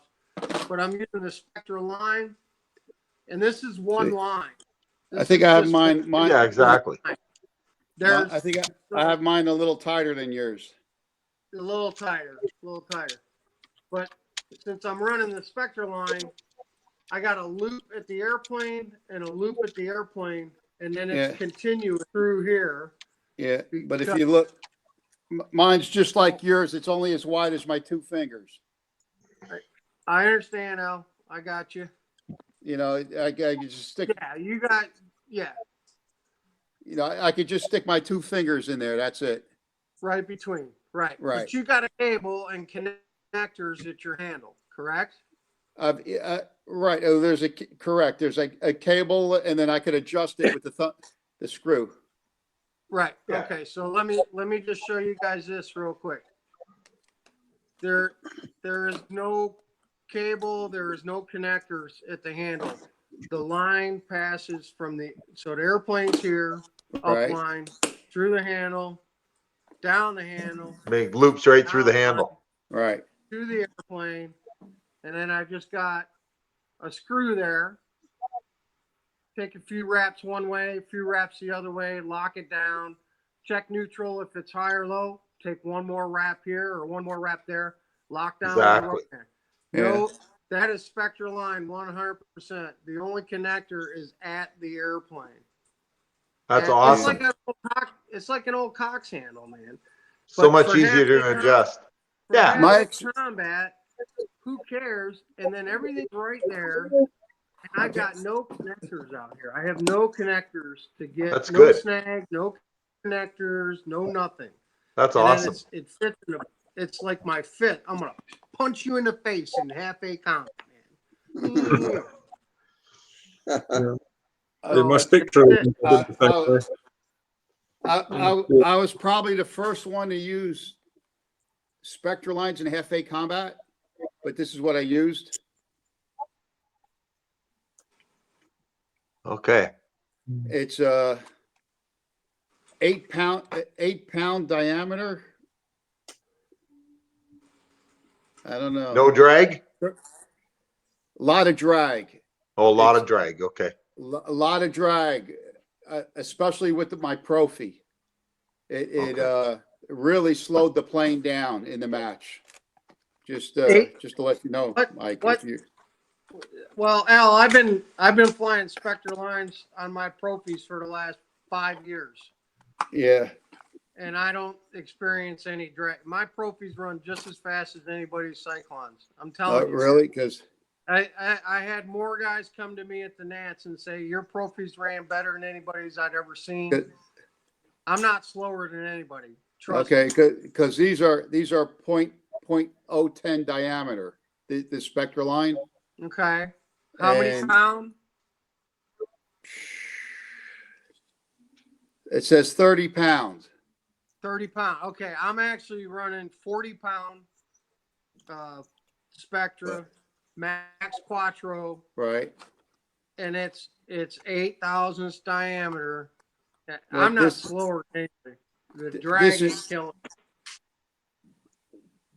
This is Spectra, and it's Stern Super brand, advanced micro brand technology. But this, I'll tell you, I had this back in, I would say, like 2008. You know, before anybody else was using it, I tried it, and then I was, I'm a speed nut, and I was checking everything, and between this and the old 12s, the same plane, The old 12s are faster. Okay, Wow. I can believe that because you got 11-year-old Spectre line there. You may want to revisit and buy yourself a spool of 30-pound Right. Power Pro. Right. Squat because it's 25% thinner now. Oh yeah. Maybe you can't go based on something you flew 11 years ago. Well, I'm just telling you what I did, and I didn't realize it was available that long ago.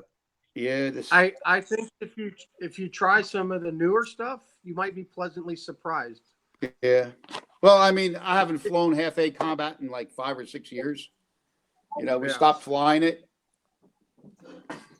I mean, I fly all the Spectre lines on our speed limit stuff, man. Yeah, I tried that. I like them on a speed limit plane. I noticed there's a lot less line weight.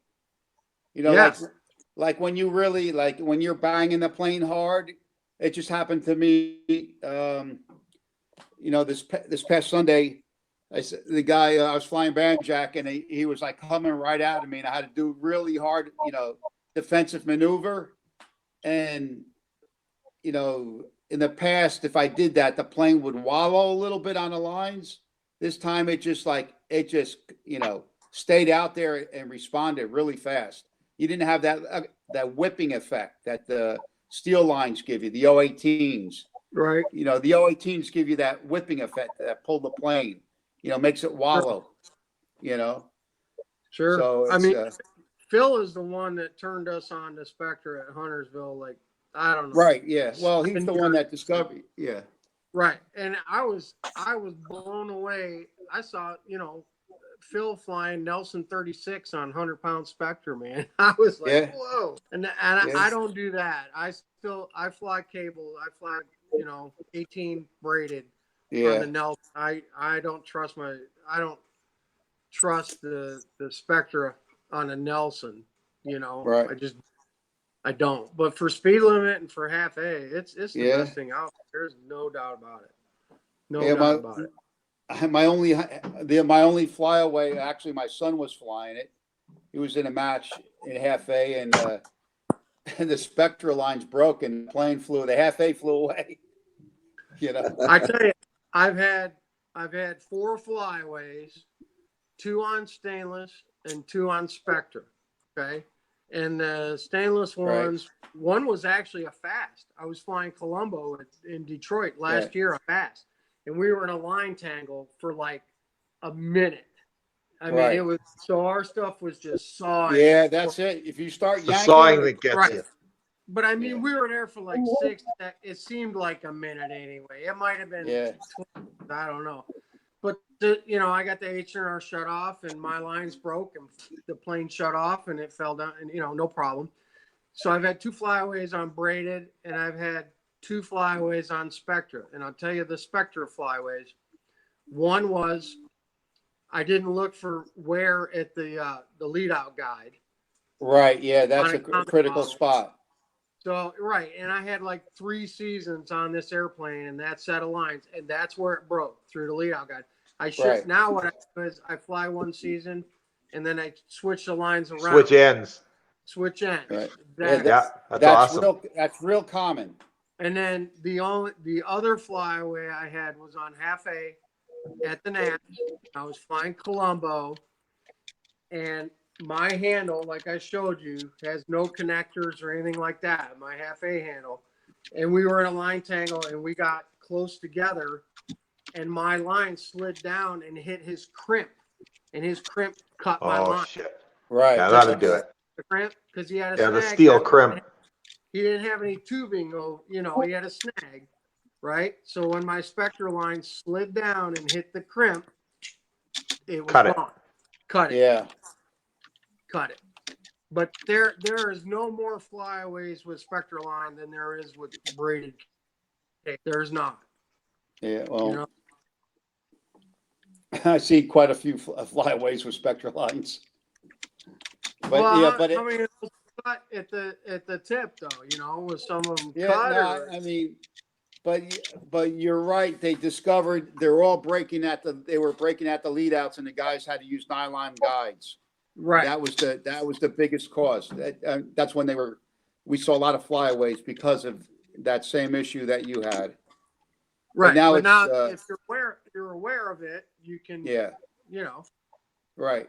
you just But change that's them out.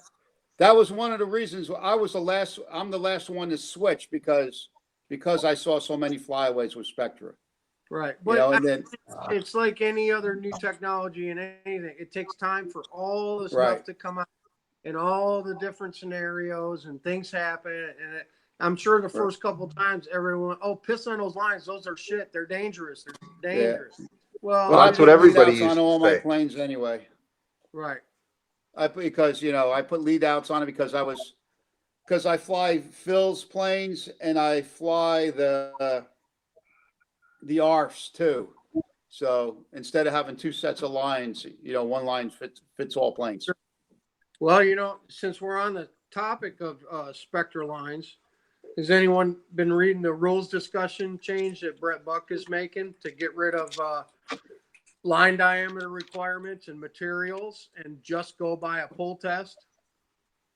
That's Yeah, awesome. It Yeah. is awesome. I think so.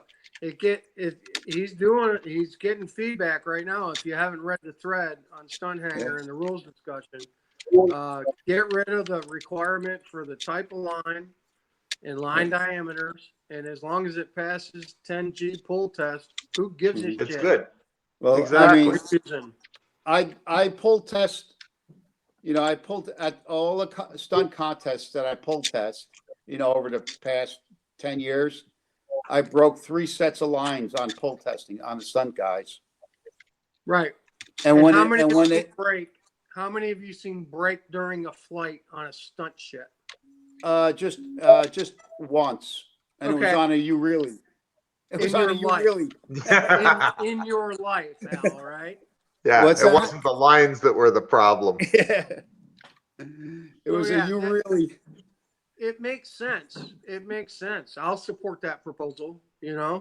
Yeah, no, it's good, but the problem with a lot of stunt guys, though, I mean, at local contests, they're very squeamish about getting their planes pulled. Well, what does that mean? Does that mean it's not happening or what? Oh, you said it right there. Yeah, I said it. A lot of local contests, they well, don't pull them. They don't pull them. That's right. We pull all the time on ours. They pull them, but they don't pull them to the max. Oh, wow. Well, that speaks to a bigger problem, if you ask me, Al. Yeah. Yeah. That's, Well, yeah. I mean, like if you pull like us, like at a combat contest, or me or Roy or something, you say, okay, pull it. They take the plane and they actually pull the handle out of your hand. They pull it so hard. They try to pull you off your feet because you're not expecting it. Well, But the rules are there for a reason, and the pull test is there for a reason. If you're scared your stuff won't pass the pull test, don't go to Gotta build it stronger. build it stronger. Exactly. Yeah, well, some of those guys with the $3,000 stunt planes, they, Oh, come on, man! They pull them at the nets, and they have no control over what the guy is. Yeah, I doing. know. Well, I'm just They telling set you what the I see. weight. That's all. They have to do it at the nets, Right. because they got a weighted machine, and the guy puts the handle in there, and you got to pull till you lift it off the ground. Right. They pulled mine out of the airplane in 2012. See? Because you know what? We don't pull them at home. But Yeah. boy, I build them strong now, and they can pull it as hard. Yeah. Yeah, the guys see that stuff, and then they say, "Oh, he's not going to pull me." They're scared. They're scared. They're scared of me. I'm not scared of it Well, anymore. I guess I'm missing something here. But guys with $3,000 stunt airplanes, Al, should be top of their game in expert and open class flyers at the Nats. You don't get there without knowing that your airplane has to survive a 10G pull test. Yeah. Exactly. Well, Why are they scared of having their airplanes pulled? I don't I get guess that. I guess there's I guess they're worried about the equipment that we have. I guess I think I've read they this. get over pulled. Some, But anyway, So the pull test some, guy who's in charge of pull testing just says you didn't meet the limit or you didn't pull hard enough, so Right. you don't get to buy. like the guys when I pulled them at the stunt class where their lines broke, I just said, "Hey, I just saved your airplane." Yeah. You know, I just saved your airplane. yeah. I mean, when it broke, I barely even pulled it, and their lines broke. I said, "Holy crap!" You know. Yeah, and if you pull a lead out or a bell crank, you might have saved somebody's life. Yeah. Right. Yeah, Yeah, It's I not don't- good when a bell I crank don't comes think out. there's any. I'm sorry, I'm going to speak my mind here, but I don't think there's any wiggle room on the pull test on any freaking airplane, man. And you can't go, Yeah, don't what- pull the airplane that hard or don't hit it what it's supposed to be. That's bullshit, man. The Yeah. one argument I saw in Stunt Hangar was they were saying it's stressing the plane. You're building up something that will happen just from fatigue. You're going to bust it in the long term, but that just seems a crazy argument. It's flying all the time. It's going to fatigue, and again you're finding a fault. So Yeah. the fatigue argument seems a poor one at any rate. Yeah, I mean, maybe You that's just- what they're worried about. Like Gerald's saying, fatigue, keep on pulling it and pulling it and pulling it. But No, I know what it is. It's don't pull my airplane the same as you pull everybody else's airplane because I'm special and my airplane is special and I deserve special treatment because I'm so and so. And don't pull my No good. plane as hard as pull everybody else. That's what it fucking sounds like to me, Yeah. Al. Yeah. So That's what it sounds like to me. I'm special. The rules don't apply to me. They apply to Mhm. everybody else except me. So don't treat me that way. I'm sorry. I didn't mean to get ugly there, but that's yeah. Well, Yeah. Well, I think the overwhelming thing is safety. And if you can say, well, I've done my bit, I've checked it. If it breaks for some reason, at least you can say, I did the pull test, it's been checked, and at least it lessens the chance of having an accident. And right. in that sense, if you fly into the area with lots of other people, well, you really want to have it as your own insurance. At least you can say you did the pull test. I dare any one of you to go to the NAT and fly combat and then put your plane in the pits and try to get on a circle without doing a pull test first on your combat plane at the NATs. yeah. Not going to happen. Yeah. It's You gonna should.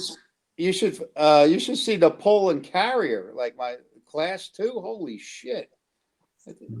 It was I forget, was it like 70 pounds or something? It was ridiculous. My friend's, friend who was flying at Brodak, and he said, "What's the pull test?" It's 70 pounds. Holy shit! There's not too many guys there that can pull 70 pounds. Yeah, it's getting up there. I know when I was testing up some of the first spectral lines I made, I tried pulling them to 100 pounds, and you start bending the connectors and doing all different weird things. Yeah. It's really getting up there, 70 pounds. Orange. Hey, I don't fly my pulse jet without pull testing it. Now I may not have a scale there, but when I fly it at the Nats or Speed Circle or at Brodax, I have someone hold the plane and I pull that handle back, and I know I'm hitting 55 pounds. I do it without a scale, but I pull it just to make sure. Right. Yeah, and you know how hard it pulls, so you can judge Absolutely. it pretty easy. But Well, I it's not the. I mean, like in racing, it's not the average flying that where you run into trouble. it's I the mean, jerk. You lose right, tension. I had a Jerks. right, Yeah. but I was flying for somebody, and he started up the engine. He let it go. It hit his knee. The thing took off, and it was flying halfway across the circle. Hit the end of the lines and yanked the handle out of my hand. And I was really upset. And I let my hand go as it was going, like when it hit. and it hit Yeah. so hard that it yanked the hand, and I was upset that the handle came out of my hands, and the plane flew out of the circle and just missed two of my, the two lap counters sitting at the chair. Actually Wow. cut the one guy when it Oh went my past him. Right? Yeah. So I was upset that I let go of the handle.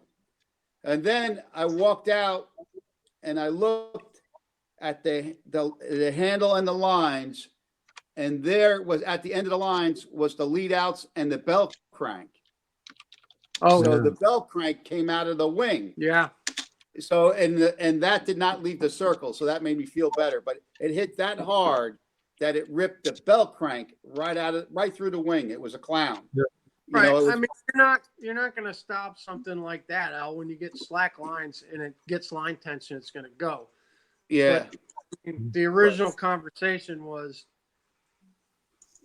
I mean, you basically said guys aren't pull testing airplanes the way they're supposed to be pull tested if they're Oh big, yeah, fat, well that's expensive right. stunt planes, man. You know, Yeah, no, I got you.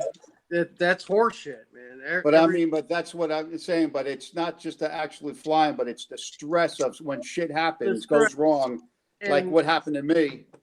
You and know, that can happen with any control line airplane. If it loses tension and gets tension, something's Right. going to fail. well, you know, if I mean, it happened to me. You get in the overhead eights, and all of a sudden the wind blows it, and the things, shooting. It happened to me at Brodak the last day when it was real gusty.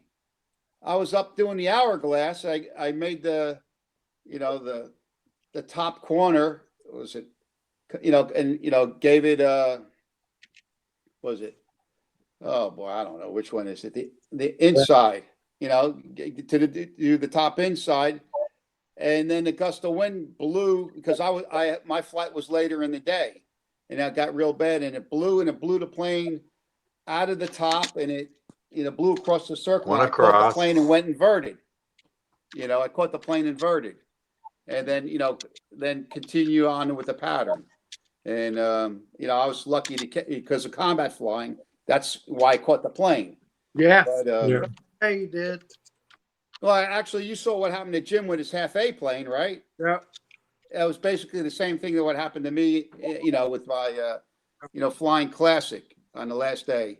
That day in the afternoon, the wind was all sun switching. It was gusting like, 35 miles an hour.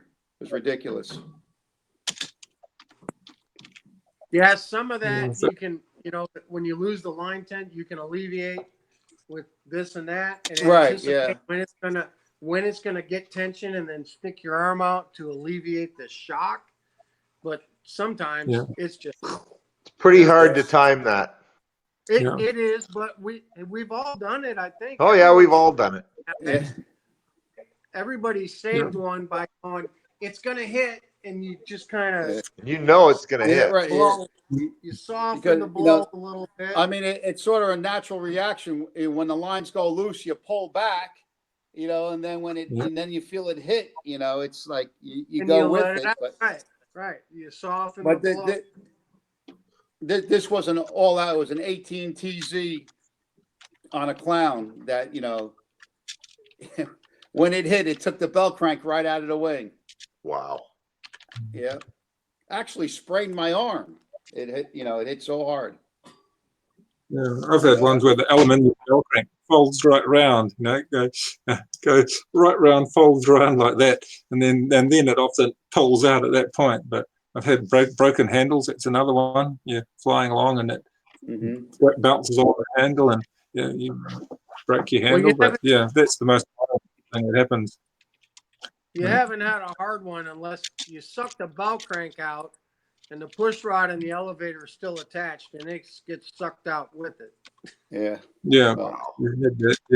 yeah. There's a lot of force there, really, isn't there? Especially with a heavy model going across the circle at full whack, and then it suddenly goes. It's where you can see for a smaller person, like it happened once with one of my sons. He was flying a 45 on a giant, a bit like one of the it was a foam combat model with a 45 on it. Fuselage combat model, slow combat model, and when it caught up, then it was there's just no way he was gonna stop it with his weight either. So that's where the small model for a small person is probably a sensible thing too, when something like that happens. I think another thing some of the guys worry about is how accurate are the pulls at a contest. Like, I mean, I know at the Nats it's dead on, but when you're at a local contest, you don't know if there's PA. Oh, Live streaming is on. oh, what's that? Is on. Okay.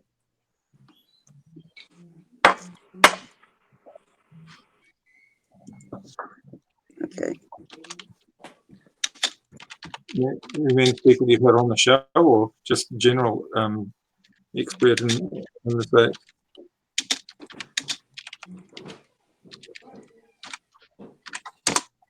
What'd you say, Gerald? Does he mean expert in the States that you've had on your show, or just general?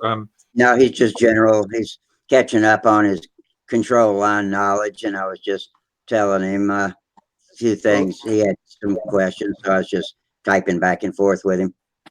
Yeah, You should look at- Tom Luciano's like an expert, close to expert stunt pilot. Depends. Yeah. Local contest, he flies expert. Does he? Okay. Yeah. Yeah. Expert at Huntersville and expert at Nats is two different Right. things.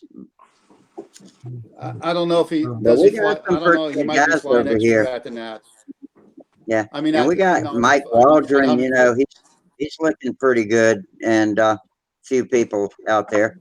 I think Derek Barry's got too much family life and stuff. I don't think he's as serious about it as he was in his earlier years, but he's good. What?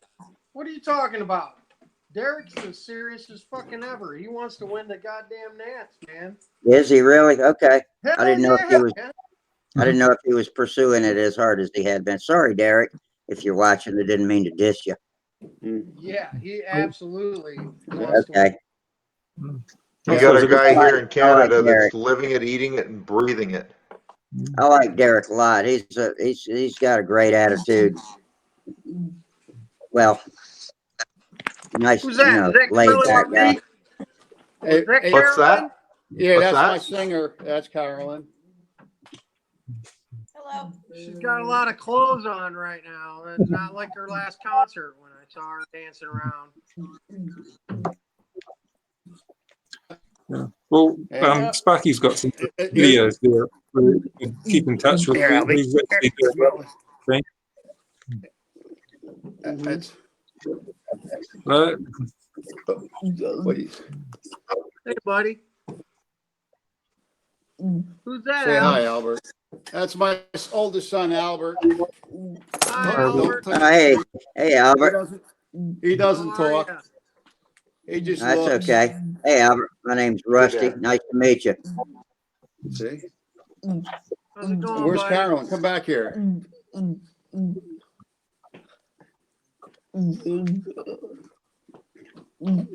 There she is. Yeah. Hey, So I got a welcome question to about the the welcome to video. the Nut House. Go ahead. She has her new song coming out. Yeah, I got a question. Did you write a song for the Casper movie, or are you using the Casper stuff to promote your video? Using the Casper stuff to promote my video. No. Okay. I wish. That All would right. have been awesome. Awesome. Yes. Okay. So that what do they call that, a meme? A meme, yeah. They call that a meme, like what Trump just Yeah. did with Nickelback. Okay. Right on. Well, I saw your promotional video because your dad tagged me in it, and I think the song is awesome. It sounds great. I watched your concert last summer that your dad filmed, and you're doing great. But I was like, holy crap, she got a spot in the Casper movie. Thanks. Yeah, that would have been so awesome. But no, yeah, but that would have been really cool. Okay. Well, I tell follow. them, don't forget to to. tell them to share and tag it. Yeah, just Yeah, share and tag whoever you know. Yeah, enter a contest. Yeah. Well,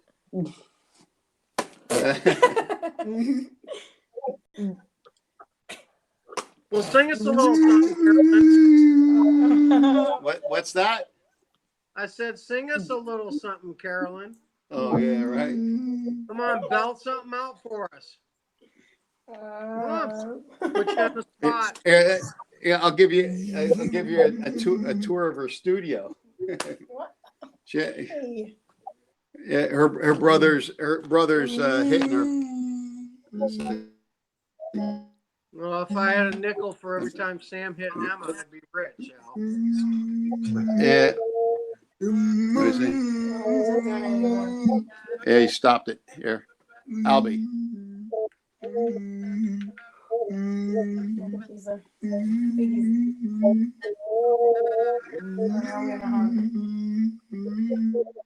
That's sweet. Oh, that's nice. How old is Al? He's 29. I'm sorry? 29. 29. 29. Yeah, you Yep. broke up a little there. 29. Yeah. And how old are you, Missy? Almost middle aged. What's that? 27. Oh, no, I didn't hear what Rusty said. What? What did you I say, said Rusty? he's almost middle aged. He's almost middle aged. Oh yeah, Albert. Yeah. Yeah, he's getting there. I can't believe he goes. He's born in 1990.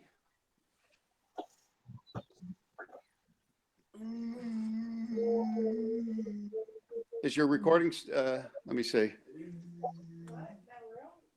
Let me see. Al, was that a 1970s fireplace in the corner of your basement? Yes. I saw that. Yes. Is it hooked up? No. Okay. But this is where she plays. Does her. I think got a keyboard there. Oh, there you go. She puts her computer there and does recording. She does YouTube videos.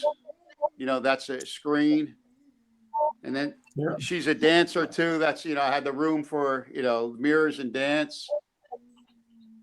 But that's now, a nice little studio. Yeah. Oh wow. Yeah. So it does everything. I mean, I got her QSC speakers. For the band. When we go out and load up and all that stuff. You see the weight set doesn't get used that much anymore. My son's doesn't. It's not home, but That's no excuse for you. yeah, that's no excuse for me. All right, Carolyn, She, give me a couple bars. she should be a comedian instead of a singer, right? Carolyn, I'm putting you on the spot. I'm calling you out. Give me like four verses or something. 4 verses. You gotta wait for the singers. You gotta wait. To them.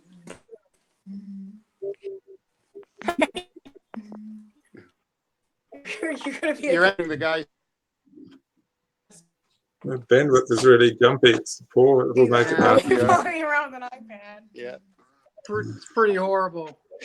Al, you're in and out. Really bad. Yeah, she. Oh, my signal's going in and out. Yeah, it's horrible, Yeah. dude. You gotta Yeah, stop. you're breaking up pretty bad. I gotta stop you. You're killing us.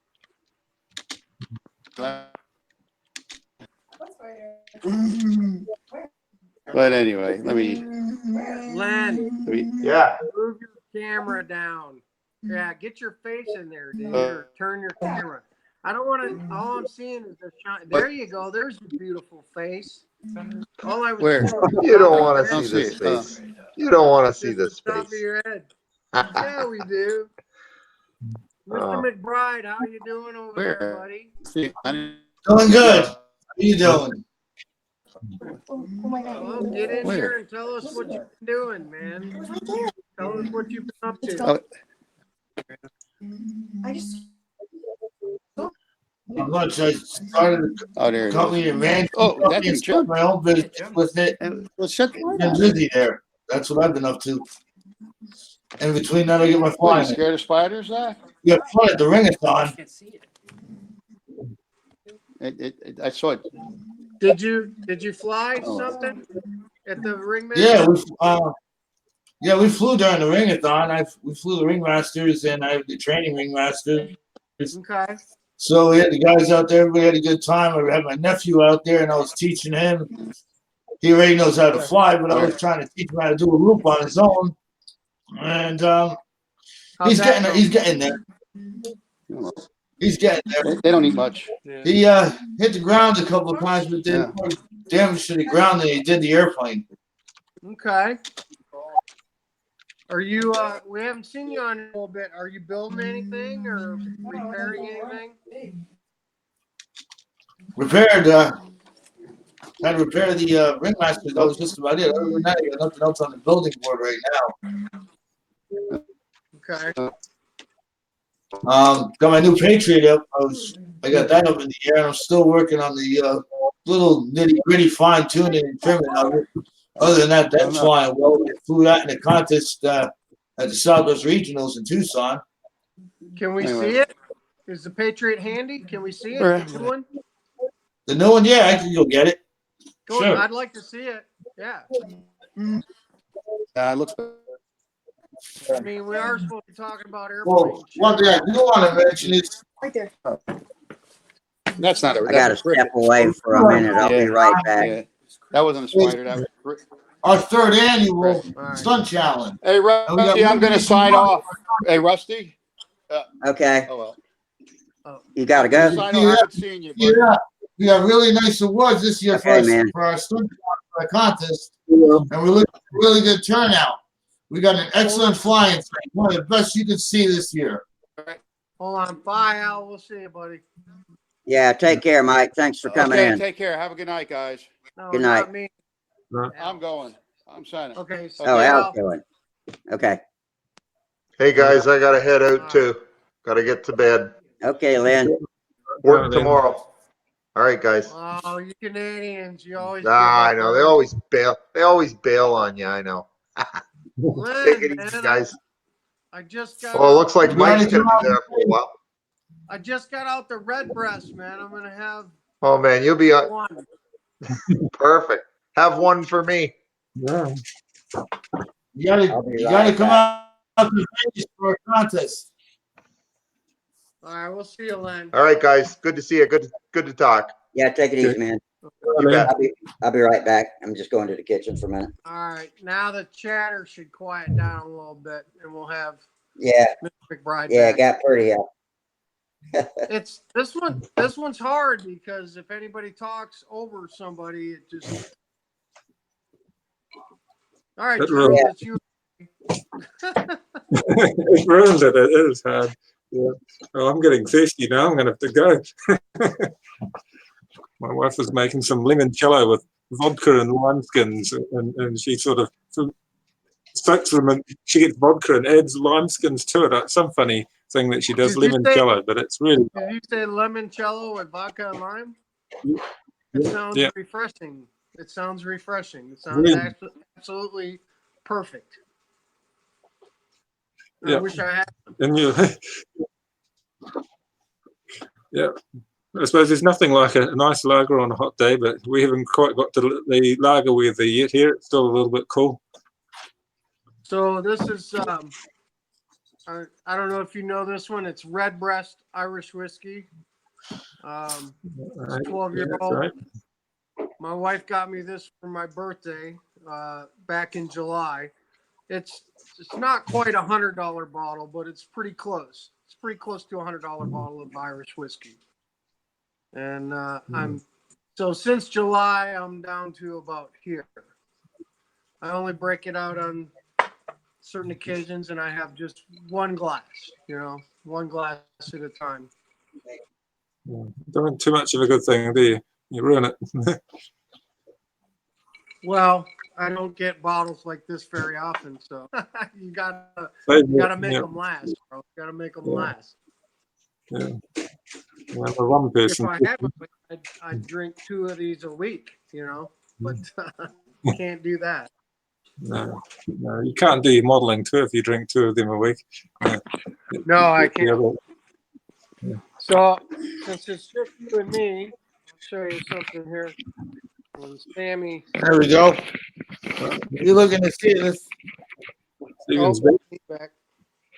The Patriot. This is a new one.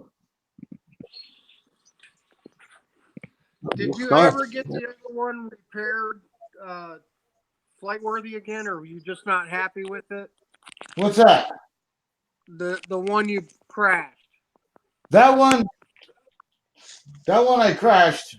You guys heard about that because I told you about that when I was at VSC. We put that back together in the hotel room. Right. And I flew it the next day. Right. And there was no problem, and it flew great. Like nothing happened to it. But I took it back home and said, "Yeah, this is shady repair when you just put a patch repair and you glue it together and so forth." Now we repaired that one. You can't even tell anything happened to that. It's flawless. Am I happy with that one? Yeah. I gained about 1.25 ounces, 1.25 ounces with it in weight. But the plane you still have that one. This is the brand new one. This is the brand new. I still have that one, and I like that one. I mean, that plane flies great. I flew that the whole year this past year. I flew it in Whittier Narrows. I flew it at a couple other contests and kept flying it throughout the year while I was building this one. And I built this one in the same time. But I like that airplane. I have no flaws with that. It's just it was discouraging that it was a brand new airplane and I crashed it. So I said, I'll build a new one. I'll build another one. Sure. What do you got for power in this one? This one here, I have the same type of motor. I got a Stalker 46 in it. What's it weigh? 59 ounces. Right on. This is sweet. This is a real sweet package. Can you put the camera up and show the wing? Show the artwork on the top of the wing? Oh, yeah, looks great. It's all fully rubbed out. So am I. So when you go across it, you don't feel a seam. Rusty, did you get that? Yeah, I got it. You across these. I got you. I got what you meant. But this one here, I did more cockpit detail on this one. Okay, hold your camera steady because your video is real blurry and shaky. Yeah, every move you make blurs it. You just gotta hold it still. Yeah. This one here, I made the cockpit detail, but then made the little glass windows in front of them. It looks and add really a little more features to it. very nice. Changed a little bit on how I did the side engine scoops. What's the pilot's name? Oh, Maverick. Lieutenant Maverick. Let's see if we get on the other side of it. Help. That one. You can see it on that side. But what I do with this one here, I wanted to go lighter. So in going lighter, I used a lot. I retraced and used a lot of new wood and different wood than what comes with it, and went lighter. Hollowed a lot more of it out, so I cut a lot of wood out of it that was unnecessary. Then used lighter glue and less paint. What did the other one weigh? The other one weighed before it crashed. It was 64 ounces. Now it's sitting at 65 and a half. Oh, wow. And you built that one at 59? I built this one at 59. I bet it flies much better than the first one. It flies much better than the first one. It flies the corner. It flies the corner a lot sharper, a lot better, and it flies the corner a lot nicer, a lot sharper. Awesome. What I went with, how do you cover it? I used a different type of gun for spraying, so I was able to use less paint with it. and I tried a different type of clear this time because I gained a little weight on the other clear I was using. But in the building structure of this, I took out wherever you could take it out. I took it out. Awesome. Looks good, Steve. Thank you. Yeah, good work. It took 3 months to build, start to finish. No, that's really doing That's well. pretty good for as plain as complex as that. Yep. Takes me 3 months or more to build a profile. Yep. 3 months to build this, start to finish. I did the same type of. Hold on a second. Let me set this so I can spin it around. Did the same type of concepts on this one, as you can see here, where I made the access hatch so I could get the control system from underneath, as well as the door hatches for the main gear.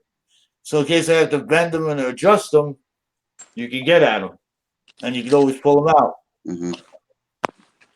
I got a Same little with engine. Try gear. I got a little engine porn for you guys. I just. I really like it. I really like it too. These tri-gears are real nice to fly with. They're great on takeoffs and landings. What about, you don't think there's more weight with 3 gear instead of 2 though? No. No. Not that third gear in the nose, no, because you're always looking at where you're going to adjust your nose weight and so forth. So that little bit that you're getting in the nose there, that ain't no nose weight. Because you're always having tail weight. You always have more tail when you build them all. You always have more tail weight. Almost 3/4 of the plane is more on tail weight than it is. So you're always adjusted with nose weight. Yeah. Well, I guess So you got the tail wheel and everything there. 3 tinier wheels anyway, rather than 2 bigger ones, right? Oh, I went and I changed the whole setup around. I used smaller wheels on this one than I did on the other one. Yeah. Changed the way the wheel pants were on this one, and Well, you were hollower. And that's then what I'm saying. The more wheels you have in a plane, the smaller the diameter of them are usually. But then change the spinner around. These are a true turn spinner, but the back plate's not. I got the back plate off of a different type of spinner that fits for it, and it's one that it's all hollowed out inside. It's got a bunch of it's all drilled open in the back plate, so it makes it about 3/4. The back plate's almost a ½ ounce lighter. Oh, that's a big difference. Yeah, that's good. It's probably Dave Brown backplate. Dave Brown spinners are a lot like True Turn, aren't they? Yeah. Yeah, some of those elementary spinners are like. The spinner itself is a true turn spinner, the front cone. Yeah. The back plate's not a true turn spinner though. It's one of the different ones I got Japan or some, and I'm sorry, China, and it's all drilled open. But you measure the true turn back plate to this back plate, it's a ½ ounce difference. So what you got for us, Mike? Click on that. Oh, that's a pretty one. That's another PA motor from Randy What's a Smith. PA? Precision Aero. Is it 65? This is a 61. 61. Is it ball bearing or bushed? Oh, no. Come on, man. It's like It's the dual bushed. ball bearing. And this is a PA, dude. This is like the Yeah. premier pipe stunt motor, Yeah. header, all that stuff. This one was used, but it got sent back to Randy and just redone with everything. He went through the whole thing, so it's basically a brand new motor. When you send it out to him and you get it back, it's it's just like a new motor again. Exactly. I didn't send it out. It was found and it got my name on it. It was sent to Randy. He did it, and then it came to me. But I didn't find the motor. Somebody else found the motor and sent it to him. These things are rare as hen's teeth, man. They're not being made, They're hard to find. I got 2 of them that are side exhaust, and I really like those. The A61s and the side exhaust. You got And the side.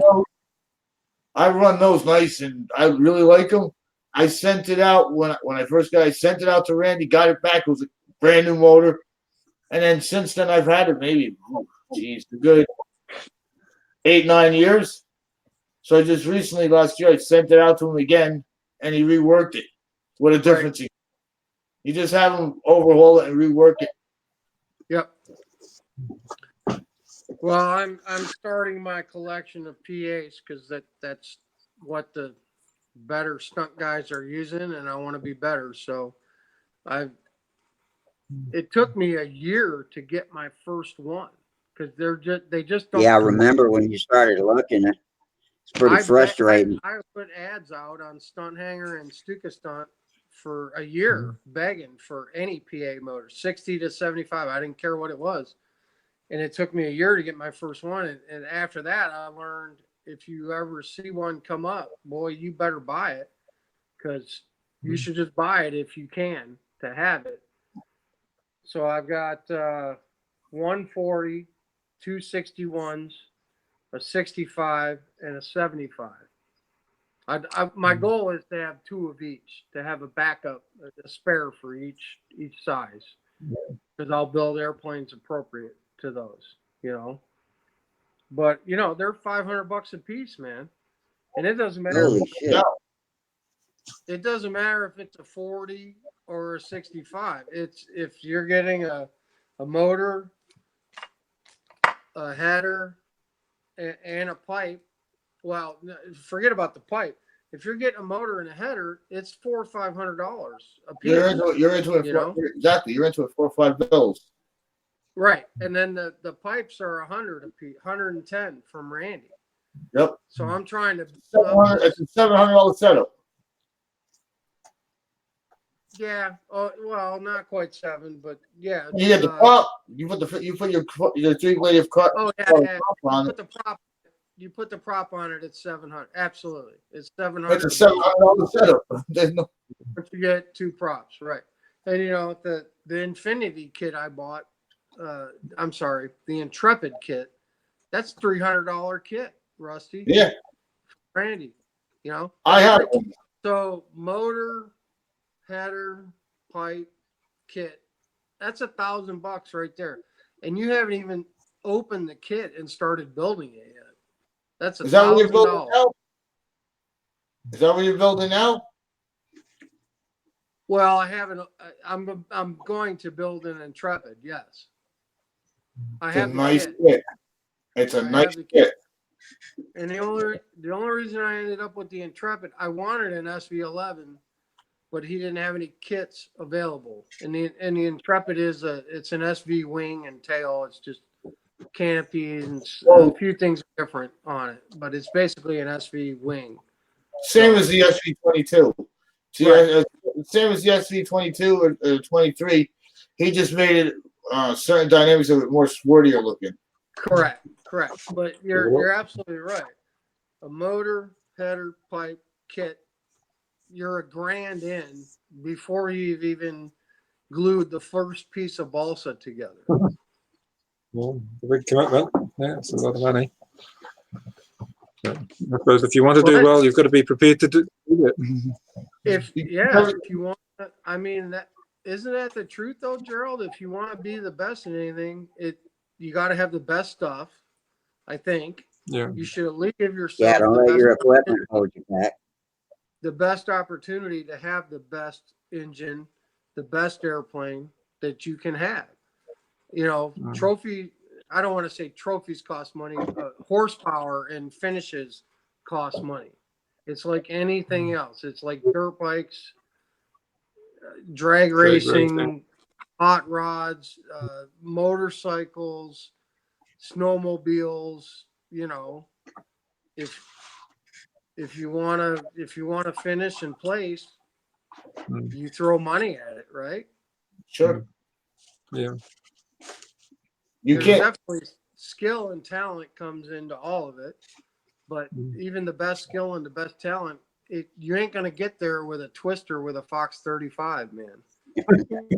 No, it might be fun trying, but that's all you can say. Yeah, you can go amazingly far with that, but you'll hit a wall when you get in with the big boys.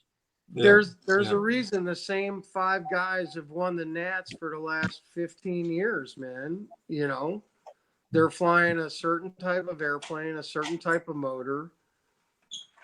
And yeah, They're there's flying practice. 5-6 times a week. There's practice and discipline. Yes, that absolutely. You got to practice, got to fly. You got to be a good builder. You can't be a weekend flyer, I think, to get there. But you're still not doing it on a a Super Tiger 60 on a stunt design that's 30 years old. Does that make sense? Yeah, it makes sense, but I suppose for each person, you've got different ambitions, and if you just enjoy the look and sound of something from another era, well, that's the way you do it. It's just what you enjoy, and I suppose it's like the old classic car. Sometimes it's it's not competitive on a circuit. It's probably not the right car to win a concourse contest, but if it's something you're happy with, then it's often where people are happy to lie. Agree 100%, Gerald. Agree 100%. You gotta have a good ST16 to compare. You gotta have a good rework. 100% with everything you just said. But you know what? I'm aiming a little higher. Yeah, I can understand that. Yeah. I know you're not really taken quite so seriously, even if you want to do well. If you just don't have the right gear, it's what it comes down to. People aren't going to take you seriously if you turn up hoping to win with the gear that's really outmoded. But that's just the fact of life. That applies to any sport, any competition, really. If you're out of touch with what's happening, right? But this is the stuff we're all passionate about, and we all enjoy it in our own different way. And how far you want to go, or just show up and bang around, or you want to try to make a run for it. And for me, I love this stuff. I've been doing it forever, but never really pushed myself to go to higher levels and try to exceed, and I see what it takes to get there. So I'm willing to explore those avenues, Yeah, man. I think you got the right stuff all the way around, So, yeah, that's I'm it. pulling for you. I still may be the suckiest stunt flyer out there with some of the best motors, but I want to try, Yeah. Got to get you a white suit now. A white suit. Why do I need a white suit? Yeah, like Bob Hunt used to wear. Well, all of them used to wear the white pants, the white shirt, the uniform. Well, it was for the Navy judges. Oh, wait, that was back in the 80s. We did that. Yeah, the naval judges.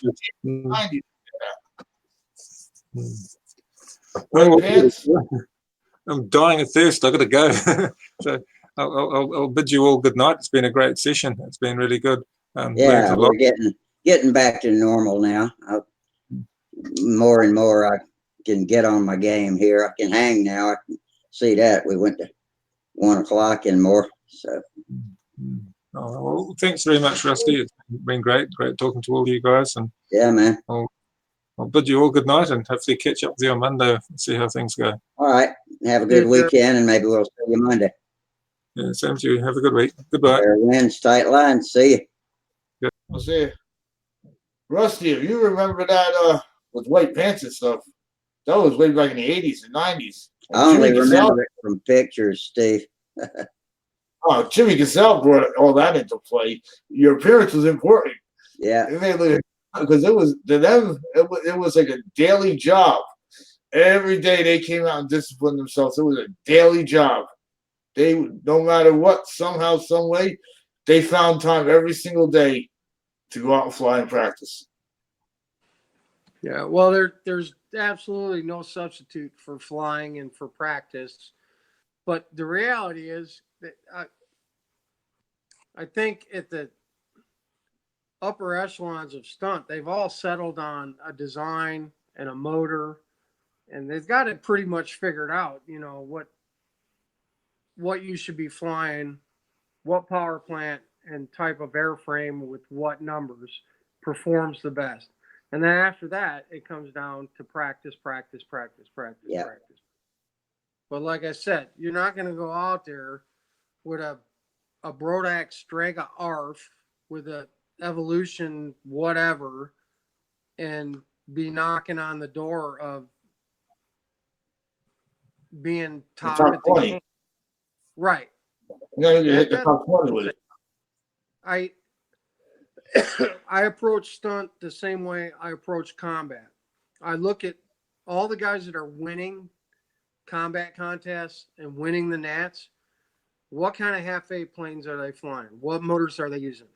What kind of speed limit planes are they flying? What motors are they using? And obviously in fast combat, everyone's using Nelsons, but what kind of planes are they flying? You know, you look at the equipment that the top guys are using, and you want to emulate that if you can.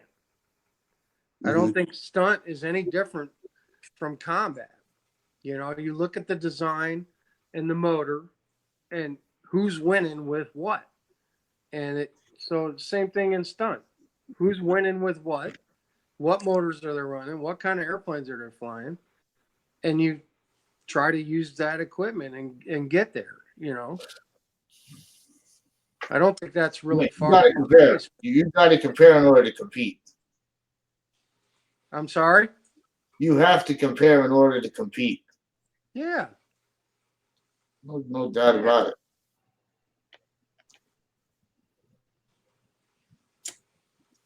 I mean, if you All want to right. climb that, if you want to climb that ladder and get higher up, yeah, you look at what all the guys that are winning are using. And Rusty, you raced, right? You did hot rod shit, right? I did. Drag race. Yeah. I mean, did you? You didn't show up with a '69 Volkswagen Beetle No. stock and try to beat some guy with, you know. No. You could be the best driver in the world, man, but if you got substandard equipment, no matter how good you are, you know. Yeah. Equipment. And my car had all the same stuff. My car had all the same stuff the other gassers were using. Exactly. And I competed. Something new came out and you were getting beat again. You went, oh, I need to get that, you know. I mean, talent will take you so far, but equipment is a lot of the battle, I think. It's a combination of both, man. It is. It's a balance between the two. You got to have the right equipment, and you got to practice for sure. And then there's the talent thing too that comes in. And I'll try to make up for my shortcomings however I can, whether it's with equipment or practice. Level the playing field with your equipment, and then it's up to you to master it. Exactly. Exactly. Okay, guys, I'm gonna wrap it up for tonight. But anyway, glad we finally got back to normal. This was a pretty good show. We got off topic a few times, but anyway, glad to see I can hang with the diehards now. And so y'all all have a great weekend, and hope to see you Monday. And tell me what you did this weekend. Until then, fair winds, tight lines, and y'all take it easy. Appreciate you coming. I'll see you next weekend, Rusty. Good to see Yeah, you. you will. That's right, you will. I'll be there Saturday, and probably spend the night, and might make a cameo on Sunday too. Okay. All right. Rusty, good to see you feeling better. Oh yeah, man. Glad to be feeling better. I like feeling good. So we're working on it. It's going to be a long haul. Be a long time before I can get out there and fly planes again. But maybe if I work at it, not as long as I think. So it's all good. Okay, man. Y'all have a great time, and we'll see you next week. Later. All right. All right. Okay. Signing off. Okay. Yes. YouTube is off the air. I think it is. Let me make sure.